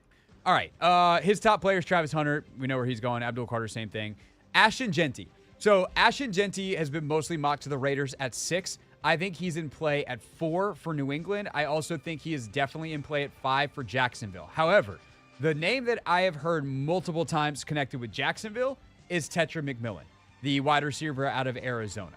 He has occasionally been mocked there, but he is a guy for sure that could go higher than people think. The thing is, if he doesn't go there, Anthony, he could fall into the 20s. People are all over the freaking place on Tetra McMillan. So he could go 5. I think he could go 8 to Carolina. He could go 10 to Chicago. He could go 12 to Dallas. Could go 16 to Arizona. I'm probably forgetting some people in between. But he could wind up at 22 with the Chargers and be like, damn, can't believe he got there. And he could go off the board to LA. But don't be surprised if he goes 5. Yeah, I'm not gonna lie, I haven't seen him up there mocked to 5 yet. That would be a huge surprise. But it also sort of kind of makes sense because they need some help. You have the departure of Christian Kirk. Granted, you do have Brian Thomas. You also lose Evan Ingram. Like, you got to get Trevor Lawrence some help. So I think either him, Genty, Tyler Warren, maybe Colson Loveland, another playmaker, essentially. For sure. All right, Mason Graham. Everyone just slotted him into Jacksonville, and he still could go there. But everyone slotted him in, and we never thought about what could happen if he's not taken there. And then beauty becomes in the eye of the beholder. Like, are you a Mason Graham guy? He kind of falls back into the bucket of guys that could go. I think he's probably still at the top of the bucket. So I have a hard time seeing him getting past like middle of the first round. But could he fall to San Francisco at 11? Yeah, sure. Again, would a team move up? Maybe for him, because I don't know how much teams like him versus Mason Grant or versus Derek Harmon versus Walter Nolan. It's pick your flavor at defensive tackle. But it is worth saying, like, we've just notched Mason Graham in as a top 5 pick and never thought about what happens if he doesn't go 5 to Jacksonville. And so if he all of a sudden falls tonight, it's going to feel like a big fall, but it's because we never did the mental exercise for what happens if Jacksonville doesn't take him. Jalen Walker, I'll just flag quickly. I think he's still going to go in the top 12, but he's a funky fit. He's one of these off-ball linebackers that's going to wind up converting to edge. And if there's just the right amount of teams that would rather take Mike Green, his teammate Mykel Williams, guys that have played edge their whole life, you could see a bit of a fall for Jalen Walker. I just think the athlete's too special, and you won't. Will Campbell. There are definitely teams. You've heard this before. This is not original reporting, but I heard it again this morning. I literally had someone who's a pretty high-ranking scout in their organization be like, I don't know why this dude's not a guard. Like, Sam Cosmi, Brandon Sheriff, I brought up those comparisons because I am here. But, like, same kind of thing. Tackle in college, great athlete. The thing is with Campbell, although he's got short arms, his contact balance is ridiculous. So where short arms, a lot of times the guys just get chopped and knocked out of the way. You make contact with Will Campbell, and he's just like, nope, I'm still where I'm supposed to be. So he knows how to play without the length that you need for a star tackle, but we'll see where he winds up going if more teams do think that he is a guard, and Armand Membu winds up being the first tackle off the board. Since I'm talking about tackles, I will mention one other guy here. Actually, I'll mention 2 other guys here. I think there's a chance that Josh Simmons goes in the top 20. That shouldn't be revelatory. A lot of people think he's the best tackle in this class if he doesn't suffer that injury last year. And he was close enough. Dane Brugler said this on a podcast the other day, on their podcast, the Athletic Football Shows, that Simmons almost was ready to work out for teams. They decided not to because he wasn't quite ready yet. But that was something that was close enough that He should be ready for training camp and all that kind of stuff. So that is an encouraging sign if teams believe that and they feel like he's back at 100%. Because the thing is, okay, oh, you were close enough to work out. Well, what would that workout have shown? We don't know. So Josh Simmons, don't be surprised. We just had Jeff in the YouTube chat say Chiefs trading up for a tackle is a real possibility. It is. And I saw, I think it was Daniel Jeremiah's mock, the Chiefs trading up to 19 to do it. So don't be surprised if Josh Simmons winds up as a top 20 pick.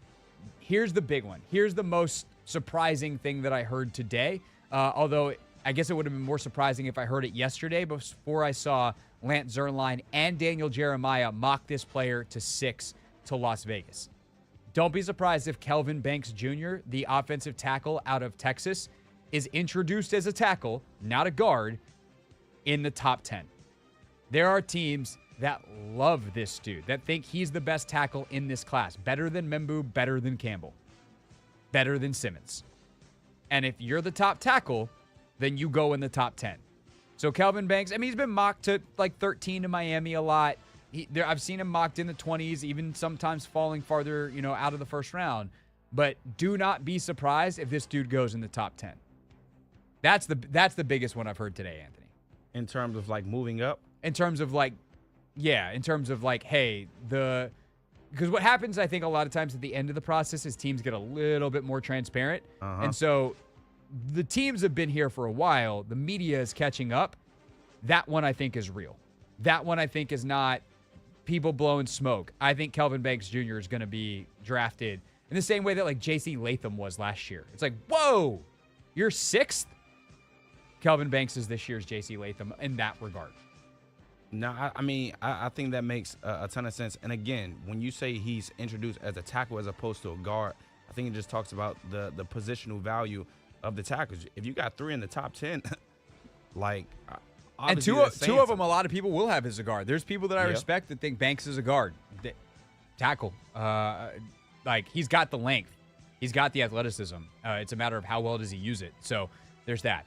Shamar Stewart. I know we've talked about him a lot with Washington. There ain't no way that dude's getting out of the top 20. He's 6'5", 270 pounds, and his athletic testing is off the charts good. I don't think Shamar Stewart gets out of the top 20. So if that's a riser because some people have had him falling down to the bottom, that's that. I think it is worth mentioning Daniel Jeremiah in his latest mock draft had 3 guys that have been mostly mocked in the first round, although one of them, I would say, has fallen out quite a bit. And I would say a 4th that a lot of people have high thoughts on falling out, and all 4 character concern, or 3 of the 4 character concern guys. 1 is an injury concern. In Daniel Jeremiah's latest mock draft, Mike Green, the edge out of Marshall, falls all the way out of the first round. To me, that says DJ might have been told something that teams being like, oh, we're okay with the 2 sexual assault allegations against him. We investigated. We think that they're false accusations or whatever. I have a hard time believing that this dude's out of the first round if teams are comfortable with it because the tape is too good. So if he falls, we know what's up there. Luther Burden. A lot of people loved him at the beginning of the process. His 2023 tape is great. His 2024 tape is meh. And I think there are character flags with him. I have not seen him mocked in a first round in a long time. So do not be surprised when he is not on the board or not off the board by the end of the night tonight, as dynamic as he is with the football. He's also an interesting guy because he might be a pure manufactured touch guy. I don't know how good of a wide receiver he is. So I think that's probably worth pointing out as well. The third guy that's falling is someone that I would absolutely be interested in Washington taking. He's the non-character guy. Will Johnson, the corner out of Michigan. He has a foot injury, and I was told this morning there might be more than just the foot injury. So maybe there's some more injury stuff. Also, he's had other injuries previously in his career, and his 2024 tape is not that good. Like, I flipped on the tape this morning and was just like, wait, because I hadn't watched him yet because I thought there was no way in hell he'd be available for Washington. So I flip on the tape this morning, Anthony, and I'm like, let's see what he's got. And I was like, when's the part where I like him? Like, seriously, what about this says Commander? And I called Logan. I was like, what's like, when am I going to like Will Johnson? And he goes, watch the 23 tape. flip on 2023 Will Johnson highlights. And unfortunately, it's just highlights because, he wasn't a draft prospect. So, 2024, it's like every target and tackle. And it's a short thing because he got hurt and missed a ton of time. You flip on the 2023 tape, that dude is a different football player. He got paid a little bit. He knows he was getting drafted after the season. And I do wonder if that cost you your Commander's tag, and would he be passed on for injury and that reason for Washington? I kind of think the talent's almost too tantalizing at 29 for a need that's that desperate in a draft class that is really thin on outside corner. But the 2023 tape, he is aggressive. He hits. He tackles. He plays more press. They had Wink Martindale last year. They played a ton of off coverage. It's not exactly an aggressive mindset, but that dude, his balance, his reading of routes, his comfort in a back pedal, his ability to transition out of it. There's a lot to like with Will Johnson if you watch the 23 tape especially. And some of that stuff is just not as present in 24. But that is a name to watch because he might be on the board for Washington at 29. So might Jahdae Barron. DJ had him actually going 29 to Washington in his final mock draft. So I think the size and position concerns. Is he a safety? Is he a nickel? Here's my rule on that. If you can go, is he a safety? Is he a nickel? And he's still a first-round talent? The answer is we'll figure it out when he gets here. Because that guy is Brian Branch. That guy is Kyle Hamilton. And that's how you wind up with a great player on a team that has no business getting him based off of silly stuff that's easy to solve at the NFL level. So that is as far as I can tell, my list of risers and fallers. I will double-check and make sure I didn't forget anyone. And then you will hear Kevin Sheehan, EB, and Cakes from the Junkies, as well as Chris Russell and Linnell Willingham's preferences for the Commanders at 29 next here on The Hoffman Show.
It's Hoffman Show. We're on the Team 980, always live as well on the free Odyssey app, streaming live on YouTube too at the Team 980. In just a minute, we'll play for you our colleagues' picks for the Commanders at 29. Anthony and I will make our final predictions coming up before the end of the show as well. And then Toby and Linnell take over starting at 8 o'clock. Two guys that I wanted to mention as well in our risers and fallers that Anthony reminded me of during the commercial break. First, who was the non-tight end guy, Anthony? Now that I black out my brain again. Oh, they were both tight ends. Yeah, I was about to say. That wasn't a bit. That was me forgetting. Colston Loveland, don't be surprised if he goes ahead of Tyler Warren. I don't know how high. Tyler Warren still absolutely could go higher. I think there's a lot of people that not only like Colston Loveland better than Warren, I think there's people that think I know there's people that think Colston Loveland is the best pass catcher not named Travis Hunter in this class. What does that translate to? He's still a tight end, which you get into the contracts and positional values and all that kind of stuff. I'm just saying. And last but not least, don't be surprised if Mason Taylor's a first-round pick. Jason Taylor's son, who's a tight end, both of those guys get compared to Zach Ertz a lot. Fluid movers, really good hands, kind of have a really nuanced understanding of route running. Since we're talking about Zach, I'll use Logan's favorite phrase, the dark arts of route running. Those guys get it, and that's a really valuable thing for an offense. I don't think Washington will go Taylor, but I also can't guarantee it. I just think that's a position room that they've invested enough in for now, and you want to give Sinnott a chance. But, I mean, Jaden Daniels had Mason Taylor at LSU, and I know if they ask Jaden what he wants, he's not going to be mad about finding Zach Ertz's replacement in a guy that he already knows. All right, so with that, Anthony, if you will, set us up with the music here, and let's get some picks from our colleagues here at the Team 980. We asked them, who's your guy? First up, from the Sports Junkies. You may have heard of them. We got our guy, Cakes. With the 29th pick in the 2025 NFL Draft, the Washington Commanders will select defensive end Donovan Ezeraku out of Boston College. 16 and a half sacks last year at BC. I would think Adam Peters and company are going to be thrilled if he's still on the board at 29. Look, we know that defense is a major need for the Commanders. Pass rush especially. Dante Fowler departs in the offseason. He signs with the division rival, with the Dallas Cowboys. So, look, they need to find sacks somewhere, and where better than at the end of the first round at the 29th pick, a guy who's a little bit undersized. That could be concerning at 6'2 and 250, but you would think Dan Quinn and Joe Witt are going to find the best way to make him productive in this Commanders defense. He could be a liability against the run, but look, you're picking him to put pressure on opposing quarterbacks, not to bring down opposing ball carriers. So with the 29th pick, Donovan Ezeraku goes off the board. This is your personnel expert, Cakes from the Junkies, weighing in. Let's get a pick from his trusty assistant then, his morning show co-host on the Junkies, Eric Bickle on the phone. All right, guys, with the 29th pick in the 2025 NFL Draft, the Washington Commanders select Donovan Ezeraku, edge rusher from Boston College. 6'2 and a half, 247 pounds. Some say a little undersized, but how about this? Big enough to be a first-team All-American, ACC Defensive Player of the Year, second in all of the FBS with 16 and a half sacks, 20 tackle for losses, 3 forced fumbles, over 60 pressures. Give me all of that. Let's make that Commanders defense great again. I'm racing to the podium to select Ezeraku with the 29th pick. All right, we'll also tell EB that it's Ezeraku. I did double-check the beast. I did double-check Anthony. Yes, you did. I did. People can definitely vouch for that. By people, I mean Anthony. What about a different edge? That's where Chris Russell goes with the answer to who his guy is in this draft. If I had to pick one guy that I think would be available at number 29, I actually think Shamar Stewart might be the guy that they go for from Texas A&M, the pass rushing defensive end. Now, listen, I understand some of the statistics are disappointing. You kind of scratch your head. You kind of wonder, why is this guy not more statistically productive? He was great at the combine, an athletic freak. I do not think, based on what I have seen in tape cut-ups And granted, it's not everything. I do not think this guy is simply a workout warrior. I think he's a versatile athletic freak. I think he can rush from both sides. The guy that I've seen so far that fits what the Commanders are looking at, still a run stopping, but also a pass rushing defensive end, is Shamar Stewart from Texas A&M. All right, guys, back to you. All right, thanks, Chris. Again, Chris joined us earlier today. I joined Chris and Kevin earlier today, I should say, during Kevin's show, fun little roundtable that is up on YouTube at the Team 980 if you want. We'll hear from Kevin in a moment, but first, Linnell was with us in hour 1 of today's show for our final mock draft, and we gave him the Commanders pick. This is who he took and why. So I'm going to give a mini explanation for this. I know we got to move fast.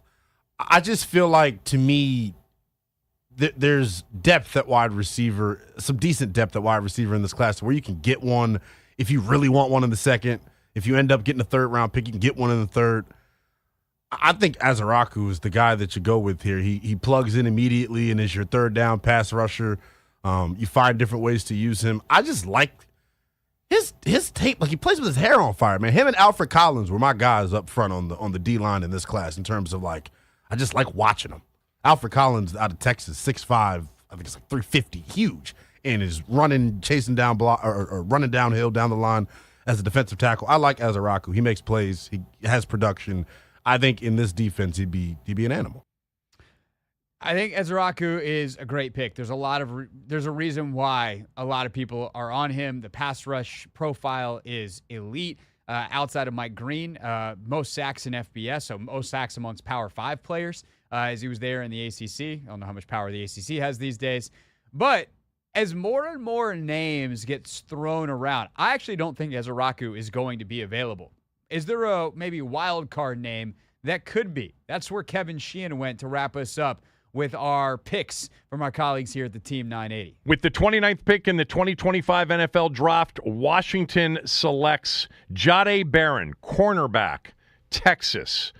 Love this guy, the versatility. He's played outside. He's played inside. He's played safety at times. He is a playmaker. He's come up big for Texas in some of their biggest games, both Georgia games last year. The one thing about him, he's a bit undersized. He's got shorter arms, but I think his high football IQ, which people rave about, more than makes up for it. I think he'll be the best player on the board. If he's on the board, that's a big if, but that's my prediction. Jahdae Barron, Texas cornerback. If he's available, you basically have to take him because he's going to be the best guy on the board. My only thing with Barron is are he and Mikey Sainer still like carbon copies of the same player? If so, they're versatile enough that hopefully you can make it work. You can play Barron some at safety. Obviously, you can just be like, Mikey, you're an outside corner for real. And Barron's going to play in the nickel. So there are things to figure out from a fit standpoint. But if he's your 11th best player at 29 and the next best guy on the board is your 28th best player, then take the dude who's 11th on your board. Jahdae Barron, definitely an interesting pick. Anthony and I will give our predictions as we wrap up the NFL Draft just 15 minutes away here on the Team 980.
The Hoffman Show is finally concluding because the NFL Draft is finally here. In our fourth and final hour today, enjoy it while you can because we're done at 6:15 tomorrow, but we will squeeze plenty of recap in on what the Commanders do at 29 tonight, whether that is a trade up or down. Don't get your hopes up for a trade up, no matter who falls. The Commanders still don't have the draft capital to do that safely, if you will, realistically, healthily for the franchise. Although, I guess if the right guy falls, Adam Peters, I don't think he's scared. I'll say that much. But likely stick and pick. If they have an opportunity to trade out at 29, definitely something they would entertain. But we'll have full reaction tomorrow. We will also have more for you tonight. I need time to drive home, so I'm sorry that I can't keep entertaining you. We've been going for almost 4 hours, Anthony. Your boy needs a break. I'm not tired. I'm actually not tired either. I could, honestly, I'm fired up. If they were like, hey, man, you need to stay with Toby and Linnell and do the show, all right, I can do it. But what I'm going to do is I'm going to go home. I'm going to enjoy some sushi that is waiting upon me at my abode. And then I am around the 20th pick going to fire up the old YouTube machine.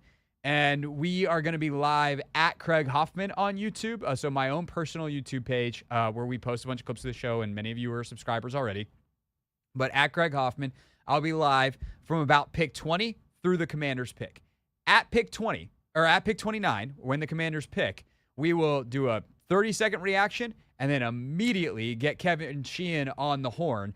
And Sheehan and I will do an instant reaction take command live. And then Logan, who's busy doing stuff with the Commanders tonight on the team media side of it, he and I will reconvene in the morning, do a deeper dive, fuller reaction to the pick, and set you up for tomorrow. So, plenty of content all day. Make sure you're subscribed in all of the right places, and we will get you everything you need to know about what happens in the NFL Draft tonight. With that all said, Anthony, there is really just one thing left to do for us. We've been talking about this draft for months, really since before the season ended in some ways, because the season didn't end, thankfully, until quite late this year for the Commanders in that NFC Championship game. We had that game on the Sunday where they lose to Philadelphia. That week was the Senior Bowl. Combine was just a few weeks later. All of a sudden, I'm like, what am I doing in Indianapolis already? And here we are just a few short months later, free agency later, and the Commanders are on the verge of making their second first-round pick of the Adam Peters era. Who do you think it will be? Who do you want it to be? So I don't think the edges that we want in the first round are going to be there, which means there's another position that will ultimately end up falling. So I think the Commanders will end up selecting Jahdae Barron out of Texas, cornerback. I think we'll go that route. I really want us to get a defensive end, but I think once we see one go, I really think there's going to be a run on edges. And it didn't happen in our third and final mock.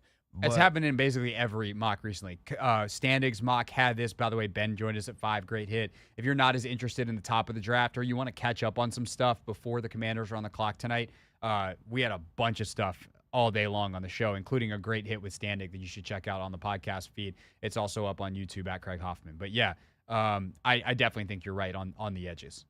Yeah, so if there's a run on edge, I'm assuming there's going to be 4 or 5 tackles to go. The quarterbacks are in the running as well. So there's going to be positions that fall. You're going to have running back that falls. You're going to have, not necessarily running back. I'll say, we'll see. Hampton. I think Hampton and Genty go. But, yeah, you have linebacker, tight end, and corner, and receiver as well. So of those, I think we'll probably have a better shot at landing one of these corners. I just have a hard time thinking Barron's going to fall, but then again, like someone's got to. Is it going to be Will? I think it definitely could be Will Johnson. But the thing is, like, with him, with Mike Green, there's a couple guys for a variety of reasons that if they fall, you don't want them. Mm-hmm. James Pierce, I think for some people is in this category. Like, super talented, there's a reason they're available at 29. For Johnson, it's medical, but also what the hell happened to you in 2024? Why is your tape not nearly as good as 23? For Green, it's the assault allegations. For, who's the other guy I said? For James Pierce, it's because your coach has hated you by the end in Tennessee. Kevin asked me earlier today when I was on with him, what's something that would surprise you at 29? James Pierce at 29 would stun me at this point for Washington. I know he's talented. I think that's a hard no character fit wise. Because, again, at the very least, he's not a guy who's got the Commander's tag. I don't know if Will Johnson has the Commander's tag. He might. Mikey Sanders still probably has something to say about that. And by the way, maybe getting him back in a room with Mikey would be enough to light a fire under his ass where he's like, this is how we do business here, bro. Get in line. I mean, somebody asked Adam Peters earlier this week, though, do you consult your players? And he was like, some are better evaluators than others. Exactly. But on a character type of thing, like, Mikey ain't going to mess around. He's not going to just put on for his boy if his boy is like, he ain't what we want here. Like, Mikey knows his role as a leader on this team, and he's not going to mess that up, I would think. So, I hate this. You're stressing over there, man, Craig. This has been my sometimes in this job, the more I know, the less I'm sure. And I don't know when that has been more true than this draft. Every single guy you throw at me, Anthony, I could tell you why it's a great idea. I could tell you why it's a bad idea. And that's just kind of where I'm at.